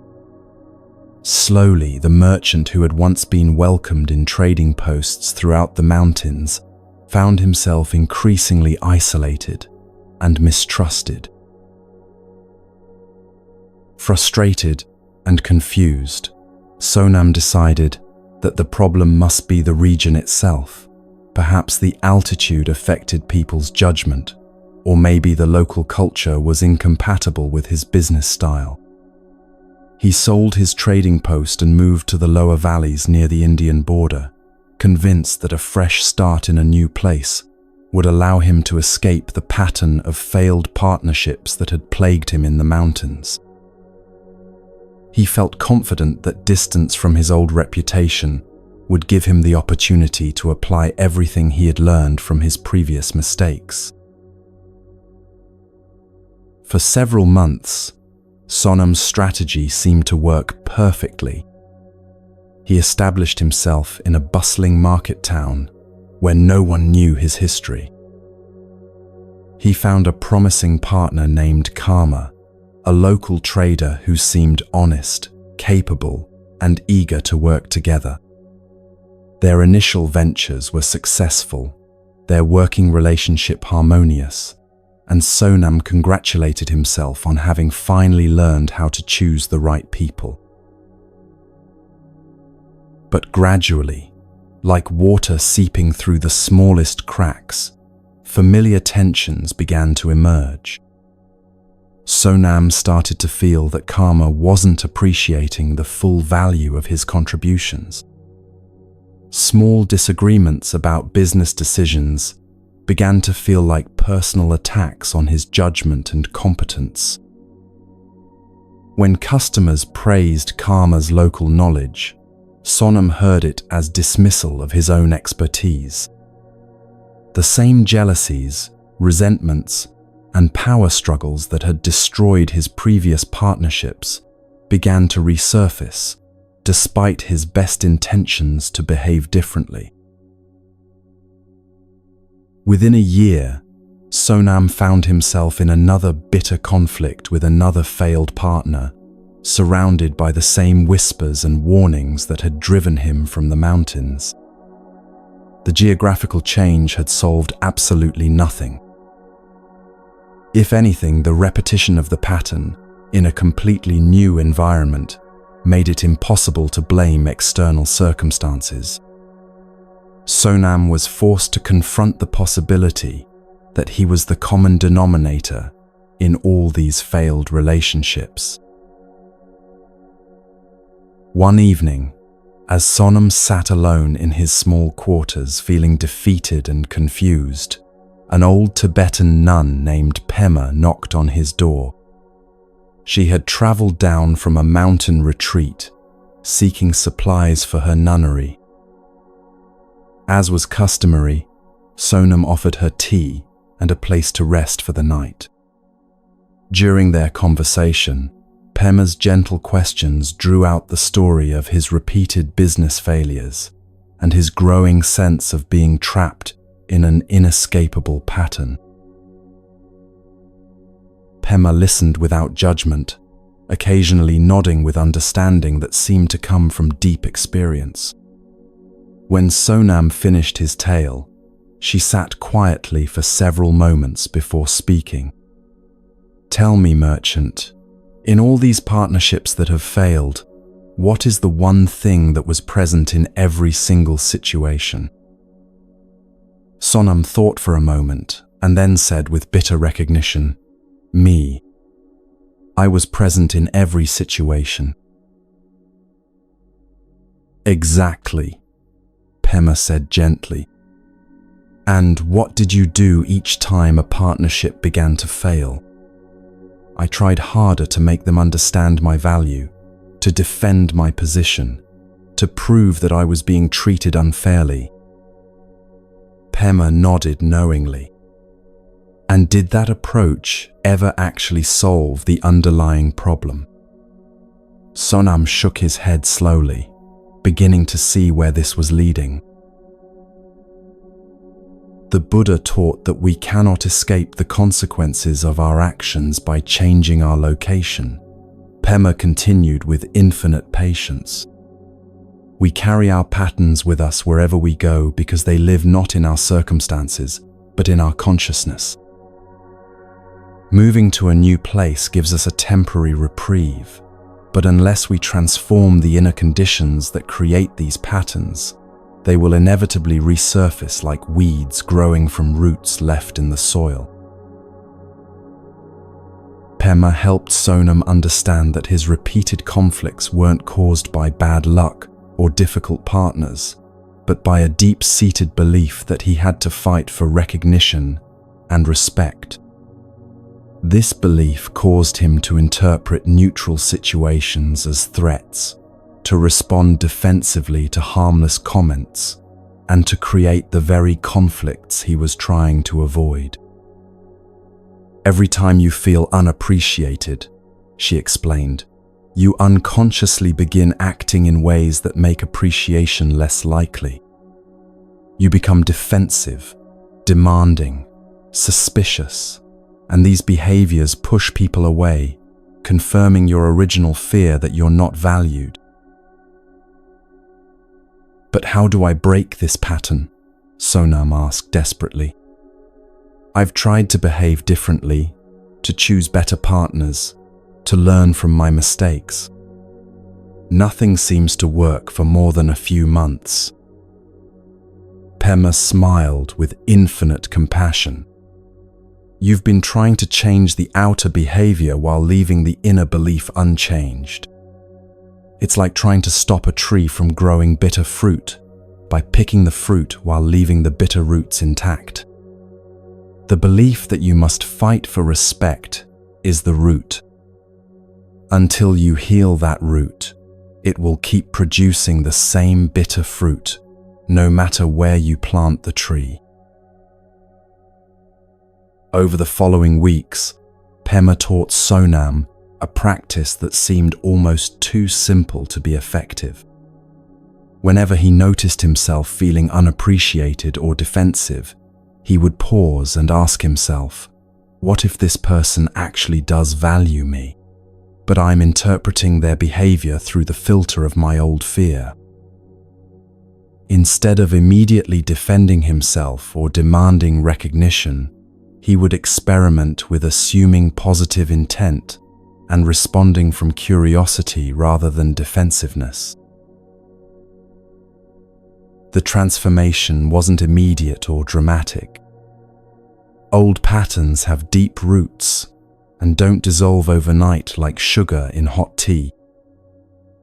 But gradually, Sonam began to notice that when he didn't respond defensively to perceived slights, most of them turned out to be misunderstandings rather than actual attacks. When he stopped demanding appreciation, people naturally began to express more gratitude for his contributions. As he became less suspicious of others' motives, they became more open and trusting with him. 6 months later, Sonam entered into a new partnership with a trader named Tenzin. This time, when familiar tensions arose, Sonam didn't flee to a new location or blame his partner.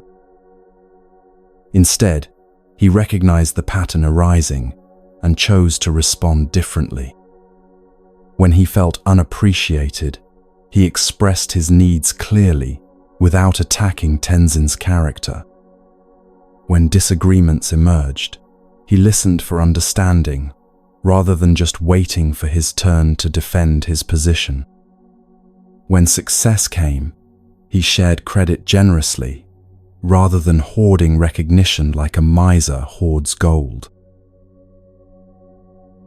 For the first time in his adult life, Sonam watched a partnership not only survive its initial challenges, but actually grow stronger through working through conflicts constructively. The pattern that had followed him for decades was finally broken, not through escape or avoidance, but through patient, conscious transformation of the inner conditions that had been creating it. If you're experiencing repeating patterns right now, finding yourself in familiar situations despite your best efforts to grow and change, consider that this might be your consciousness offering you another opportunity to heal something that's been asking for your attention. The fact that the pattern is repeating suggests that you're strong enough now to face it directly rather than continuing to avoid or escape it. Think of a situation in your life that feels frustratingly familiar, perhaps a relationship dynamic, a work conflict, or a personal struggle that seems to follow you, despite your efforts to leave it behind. Instead of focusing on how to escape or fix this pattern, ask yourself, what is this pattern trying to teach me about myself? What old belief or wound might be creating this repetition? Breathe slowly and deeply as you consider the possibility that this pattern isn't your enemy but your teacher. Feel what it would be like to approach this familiar challenge with curiosity rather than frustration, with willingness to learn rather than determination to escape. Each repetition is a chance to practice a new way of being, to strengthen the neural pathways of your preferred response, to prove to yourself that change is possible. Through the repetition of challenging patterns, you're being offered the opportunity to heal wounds that might otherwise remain hidden and unconscious. You're learning that true transformation happens not through escape, but through conscious engagement, not through perfection, but through practice. Like Sonam discovering that his conflicts were invitations to heal his deepest insecurity, you're recognizing that your repeating patterns are doorways to the most profound growth available to your soul.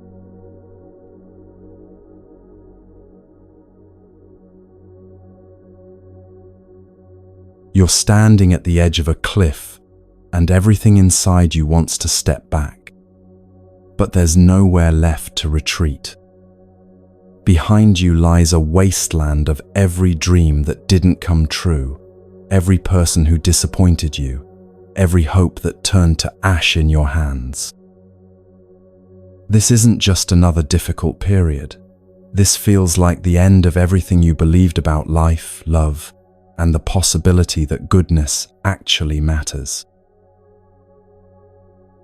Your friends, if you still have any, offer well-meaning advice that sounds hollow to your ears. Things will get better, they say, but you've heard that promise too many times.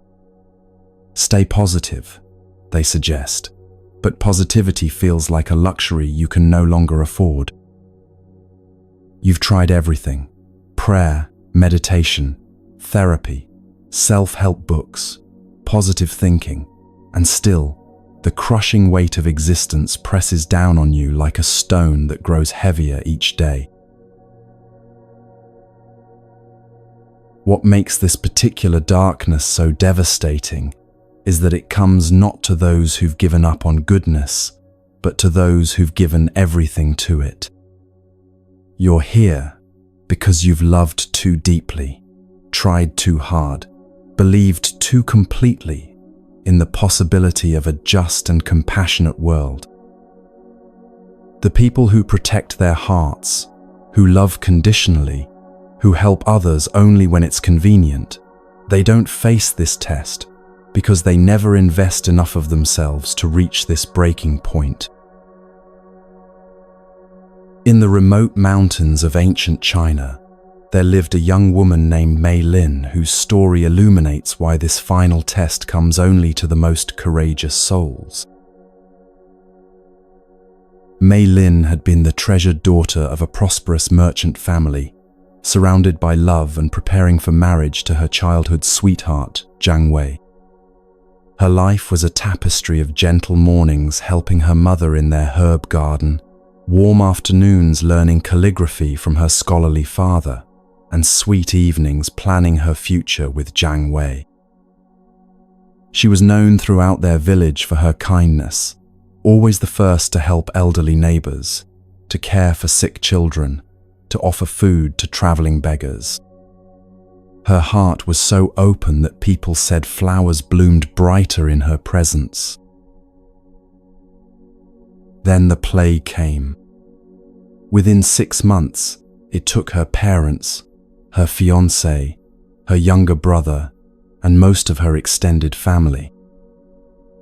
The family business collapsed without her father's guidance, leaving Mei Lin not only grief-stricken but also homeless and penniless. At 19, she found herself completely alone in a world that suddenly seemed designed to crush anyone who dared to love.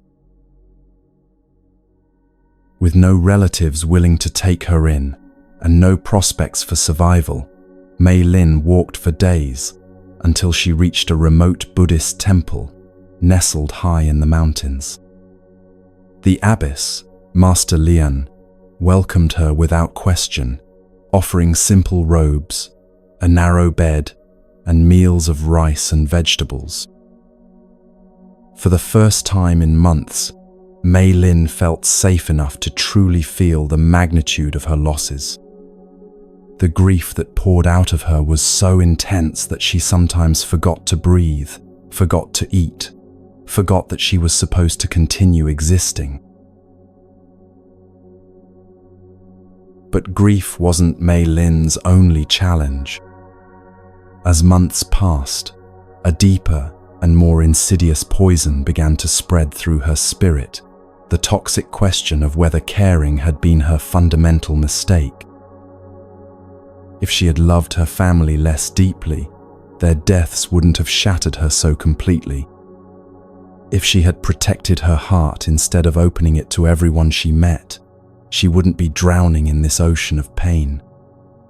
Maybe the people who lived selfishly, who looked out only for themselves, had discovered the secret of avoiding this kind of devastation. One particularly dark winter night, as snow fell silently outside the temple walls, Mei Lin sat in the meditation hall feeling more dead than alive. She was 20 years old and felt like she had already lived 100 years of suffering. The thought that kept circling through her mind was simple and terrifying. I can't do this anymore. I don't want to feel anything ever again.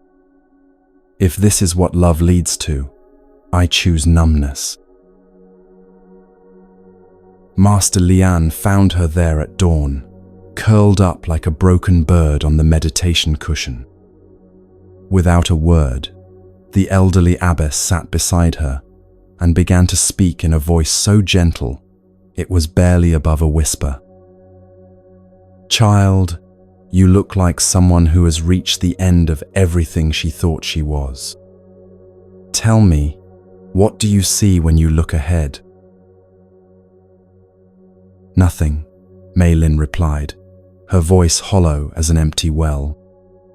"I see nothing worth living for, nothing worth caring about, nothing worth hoping for. Everyone I've ever loved is gone, and all my caring did was make their loss unbearable. I think I want to stop feeling entirely." Master Lian nodded with infinite compassion. "And what do you imagine would happen if you succeeded in stopping all feeling?" Mei Lin considered this. "I suppose I would be safe. I couldn't be hurt anymore. I could just exist without all this pain." The abbess smiled sadly. "Yes, you would be safe. But tell me, would you still be you?" The question hung in the air like incense, slowly filling all the empty spaces in Mei Lin's awareness. She began to realize that her capacity for love, the very thing that was causing her such agony, was also the essence of who she was. To cut away her ability to feel deeply would be to cut away her soul itself. She would survive, but she wouldn't really be alive. There's something you need to understand about this darkness you're experiencing, Master Lian continued. This isn't punishment for loving too much. This is the price of admission to a love so vast that your current heart can't contain it.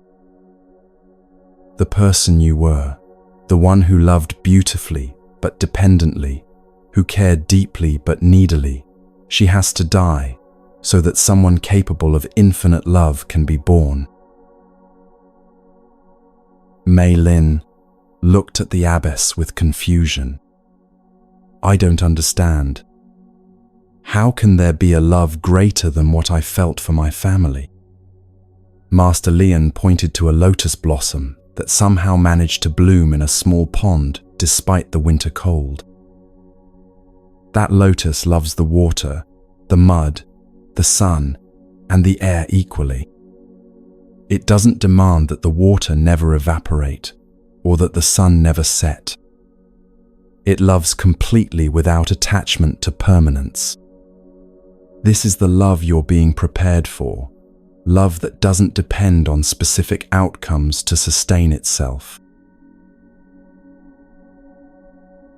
Over the following months, Master Lian guided Mei Lin through the most counterintuitive practice imaginable. Instead of trying to heal her grief or find meaning in her losses, she learned to sit with the pain without needing it to change. Instead of seeking reasons why tragedy had struck her family, she practiced accepting mystery without demanding explanations. Instead of protecting her heart from future hurt, she slowly opened it again, not to specific people or outcomes, but to life itself in all its terrible beauty. The transformation wasn't quick or comfortable. There were days when Mei Lin felt like she was drowning all over again, nights when the temptation to close her heart felt overwhelming. But gradually, something extraordinary began to emerge from her darkness. She discovered that when she stopped trying to love in order to avoid loss, her capacity for love became limitless. When she released her grip on how love should be returned, her love became unconditional. When she accepted that everything she loved would eventually change or die, her love became fearless.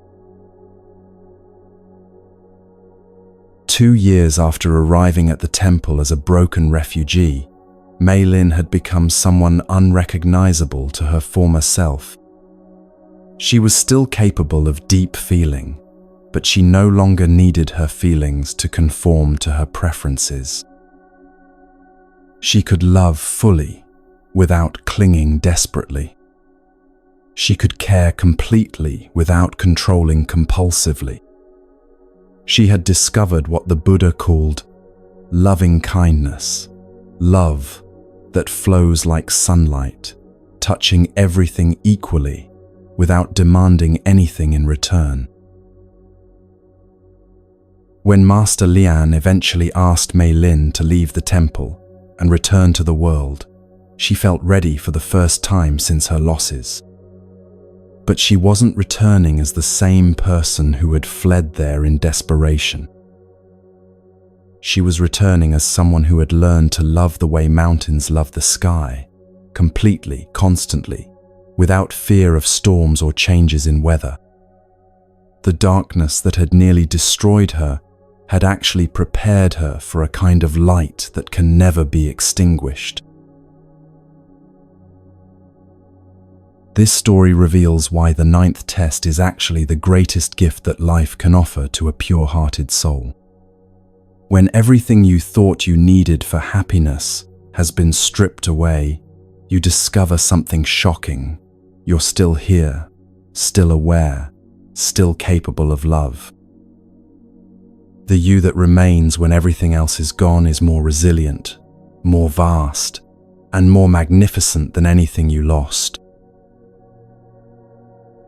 In Buddhist understanding, this is called the Great Death, not physical death, but the death of the small self that depends on external circumstances for its well-being. What emerges from this death is what was always present, but hidden beneath layers of attachment, expectation, and need. You discover that you are not your circumstances, not your relationships, not your achievements or failures. You are the aware presence that experiences all of these things, but is touched by none of them.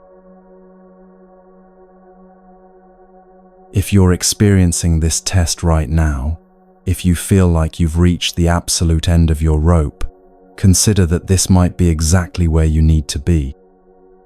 The darkness you're experiencing isn't evidence that you've been abandoned by the universe. It's evidence that you're being prepared for a role that requires someone who has been tested beyond ordinary limits. Only souls who have lost everything and discovered they haven't lost anything essential are qualified for the work of unconditional love that awaits you. Let's practice sitting in this darkness without trying to escape it. Close your eyes and feel whatever's present: despair, exhaustion, hopelessness, or numbness. Instead of fighting these feelings or trying to transform them, simply be with them as Mei Lin learned to be with her grief. Notice that even in your darkest moments, something is aware of the darkness. This awareness isn't touched by what it observes.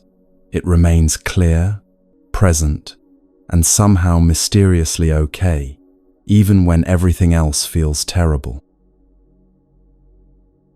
The Buddha taught that suffering ceases not when circumstances change, but when we stop demanding that circumstances be different from what they are.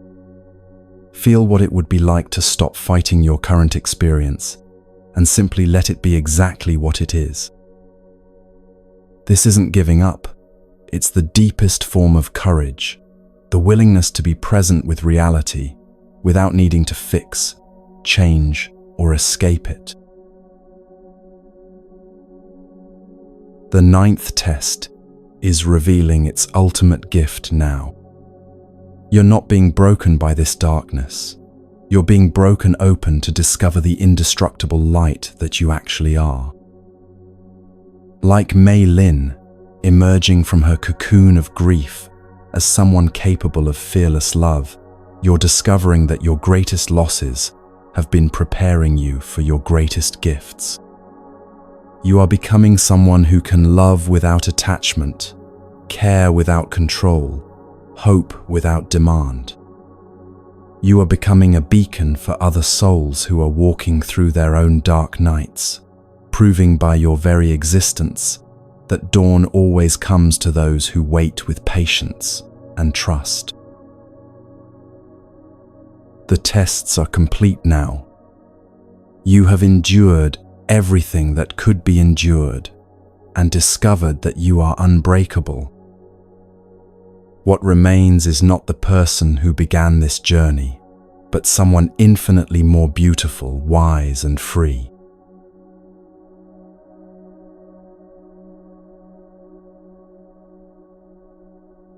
Here you are, having journeyed through the 9 sacred tests that challenge every soul walking the path of goodness. You've witnessed the misunderstanding that comes to those who live authentically, the loneliness of seeing deeper than the surface world, the losses that clear space for greater blessings. You've felt the sting of betrayal by loved ones, faced the darkness of genuine malice, endured the patience required for divine timing. You've navigated the emptiness that precedes awakening, broken free from repeating patterns, and survived the final crucible where everything falls away. But these tests weren't separate challenges happening to you randomly. They were interconnected initiations, each one preparing you for the next, weaving together into a magnificent tapestry of transformation. Every misunderstanding taught you to find validation from within rather than from others. Every loss revealed what was truly essential versus what you only thought you needed. Every betrayal expanded your capacity for unconditional love. Every encounter with darkness strengthened your commitment to light. Think of a master craftsman creating a sword.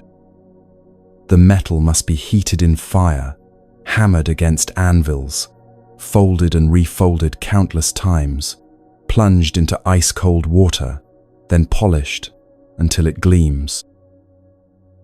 Each step seems destructive.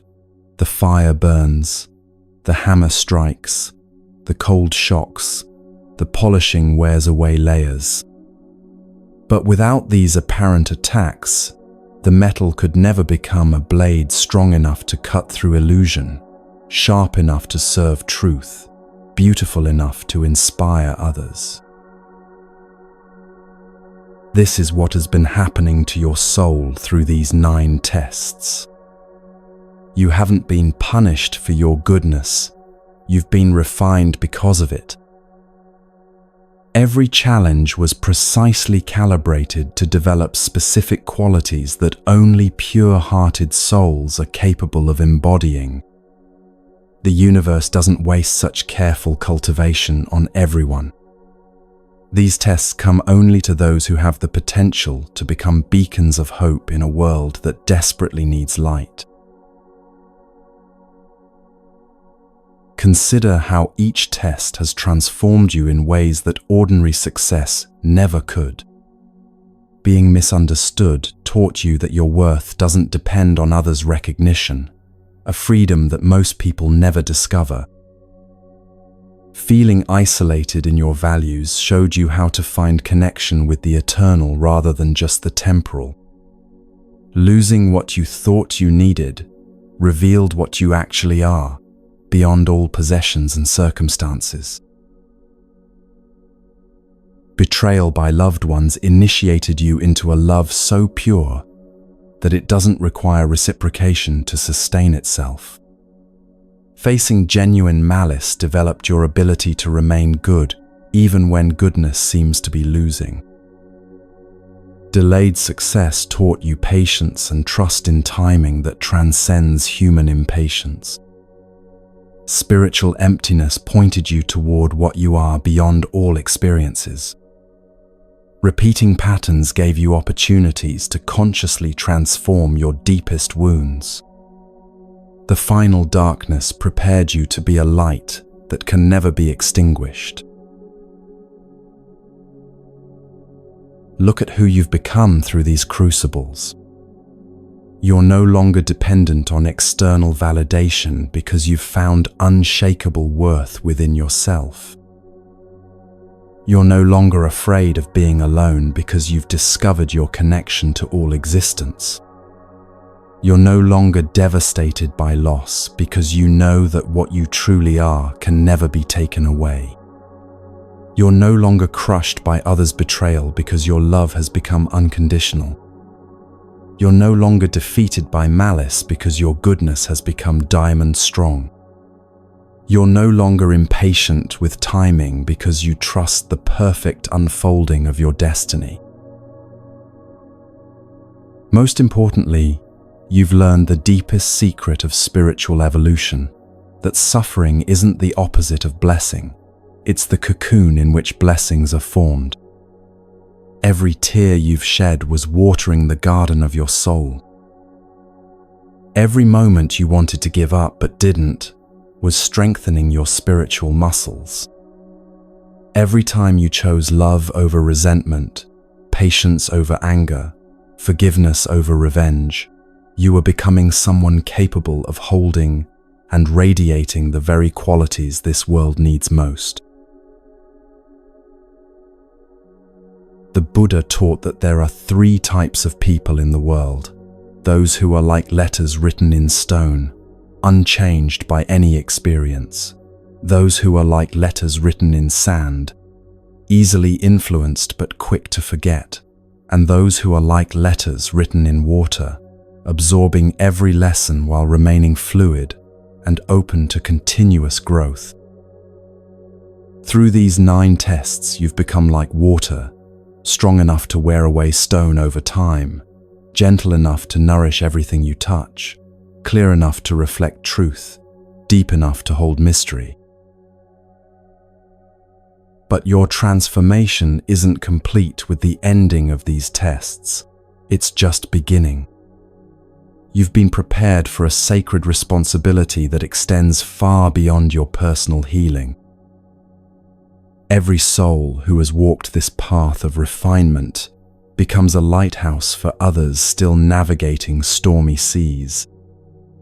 Your very existence now serves as proof that goodness doesn't lead to defeat, that patience is rewarded, that love ultimately triumphs over fear.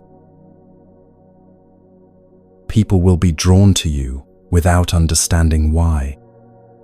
They'll sense something different about your presence, a peace that doesn't depend on circumstances, a strength that doesn't need to prove itself, a love that asks for nothing in return.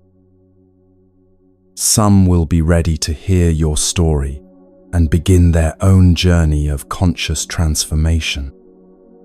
Others will simply be comforted by your presence, feeling safer in a world that contains someone who has walked through darkness and emerged with light intact.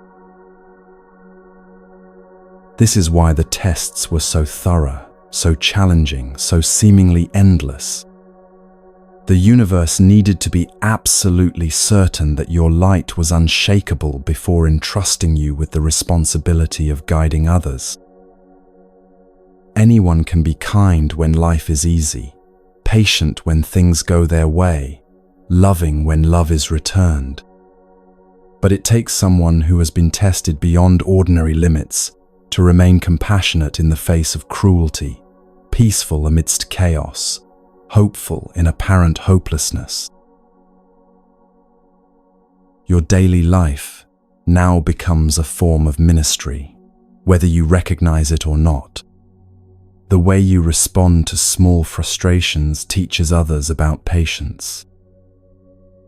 The way you treat difficult people demonstrates the possibility of unconditional love. The way you handle setbacks shows others that resilience is possible. The way you find joy in simple moments reveals that happiness doesn't depend on external circumstances.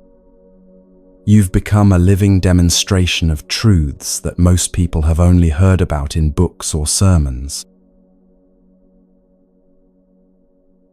But perhaps most importantly, you've learned to recognize the tests when they appear in others' lives. When you see someone being misunderstood, despite their good intentions, you know they're in the first test. When you encounter someone feeling isolated by their depth and sensitivity, you understand they're navigating the second test. When you meet someone devastated by unexpected losses, you can offer comfort because you know they're experiencing the third test. Your own journey through the 9 tests has given you a map to help others navigate their own spiritual initiations. This doesn't mean you become a preacher or teacher in the conventional sense. Often, the most powerful guidance you'll offer will be wordless, simply being present with someone in their pain without trying to fix or explain it away. Your calm presence during their storm becomes proof that storms can be weathered. Your continued kindness despite your own wounds shows them that hearts can heal without hardening. Your quiet faith in goodness gives them permission to maintain their own idealism in a cynical world. Sometimes you'll be called to speak directly about what you've learned, sharing your story with someone who needs to hear it. When you do, speak not as someone who has all the answers, but as someone who has learned to live beautifully with questions. Share not just your insights, but your struggles. Let them see not just your strength, but the vulnerability that made that strength necessary. Help them understand that their pain isn't evidence of spiritual failure, but of spiritual potential waiting to be actualized. Remember that some people aren't ready for the path you've walked. They may prefer easier routes, quicker fixes, or comfortable illusions over the deep transformation that comes through conscious suffering. Don't judge them for this choice. Everyone's soul has its own timing, its own curriculum, its own way of learning what it needs to learn. Your role isn't to convince anyone to walk your path, but simply to walk it so beautifully that those who are ready will be inspired to begin their own journey. As you move forward in your life, you'll find that the 9 tests don't disappear entirely. They may return in gentler forms as opportunities for continued refinement. But you'll meet them now as a master meets familiar exercises, not as a student encounters overwhelming challenges. Each repetition will be an opportunity to demonstrate how much you've grown, to show the universe that your transformation is stable and complete. You'll handle misunderstanding with grace, loss with equanimity, betrayal with compassion, malice with strength tempered by wisdom. Your spiritual practice now becomes less about seeking and more about expressing. Instead of trying to acquire peace, you focus on radiating the peace you've found. Instead of pursuing love, you concentrate on giving the love you've become. Instead of seeking meaning, you dedicate yourself to being meaningful in others' lives.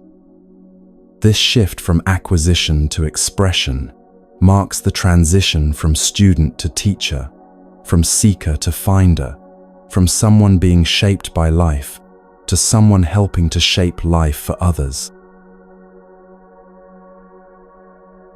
There will be moments when you look back on your journey through these tests with profound gratitude, even for the most painful experiences. You'll realize that every challenge was perfectly designed to bring out qualities you didn't even know you possessed. Every loss cleared space for something better. Every betrayal taught you about unconditional love. Every moment of darkness made you appreciate light more deeply. You'll understand that if given the choice, you wouldn't change anything about your journey because it made you who you are, and who you are is exactly who the world needs you to be. The ancient alchemists spoke of turning lead into gold, but they were really describing what has happened to you. The base metal of your ordinary human concerns has been transformed into the gold of spiritual wisdom through the fire of conscious suffering. You are now a living demonstration of humanity's highest potential, someone who has learned to love without conditions, serve without expecting reward, hope without requiring guarantees, and shine light into darkness simply because that's your nature. As our journey together through these 9 tests comes to a close, know that you carry within you everything you need for whatever comes next. You've been tested and proven. You've been broken and rebuilt stronger. You've been emptied and filled with something imperishable. You've been prepared not just to survive whatever life brings, but to transform it through your presence. Take a moment now to honor how far you've traveled. Feel the strength in your spiritual muscles, the depth of your compassion, the breadth of your understanding. You are no longer the person who began this journey. You've become someone worthy of the ancient title Bodhisattva, one who has achieved liberation but chooses to remain available to help others find their way to freedom. The tests are complete, but the service has just begun. You are ready now to be a blessing in this world, to offer hope to the hopeless, comfort to the suffering, and light to those walking in darkness. This is your graduation, your commissioning, your sacred appointment to carry forward the eternal work of love, transforming the world one heart at a time. Rest now in the deep peace of someone who has endured everything that could be endured and discovered that they are unbreakable. Let your breathing slow and your body relax completely. You have passed through the 9 gates of spiritual initiation. You have earned your place among the wise ones, the strong ones, the eternally loving ones who help hold this world together through their very existence. Whatever tomorrow brings, you will meet it not as someone who might be overwhelmed, but as someone who has already proven they can transform any challenge into wisdom, any wound into compassion, any darkness into light. You are a living miracle, a walking blessing, a breathing prayer of gratitude for the magnificent potential that lives within every human soul. Sleep now, if sleep is what you need, knowing that you are loved beyond measure, cherished beyond words, and trusted by the universe itself to carry its light into the world. The 9 tests are complete. Your real work, the work of being a beacon of hope and love in a world that desperately needs both, begins now. And you are ready.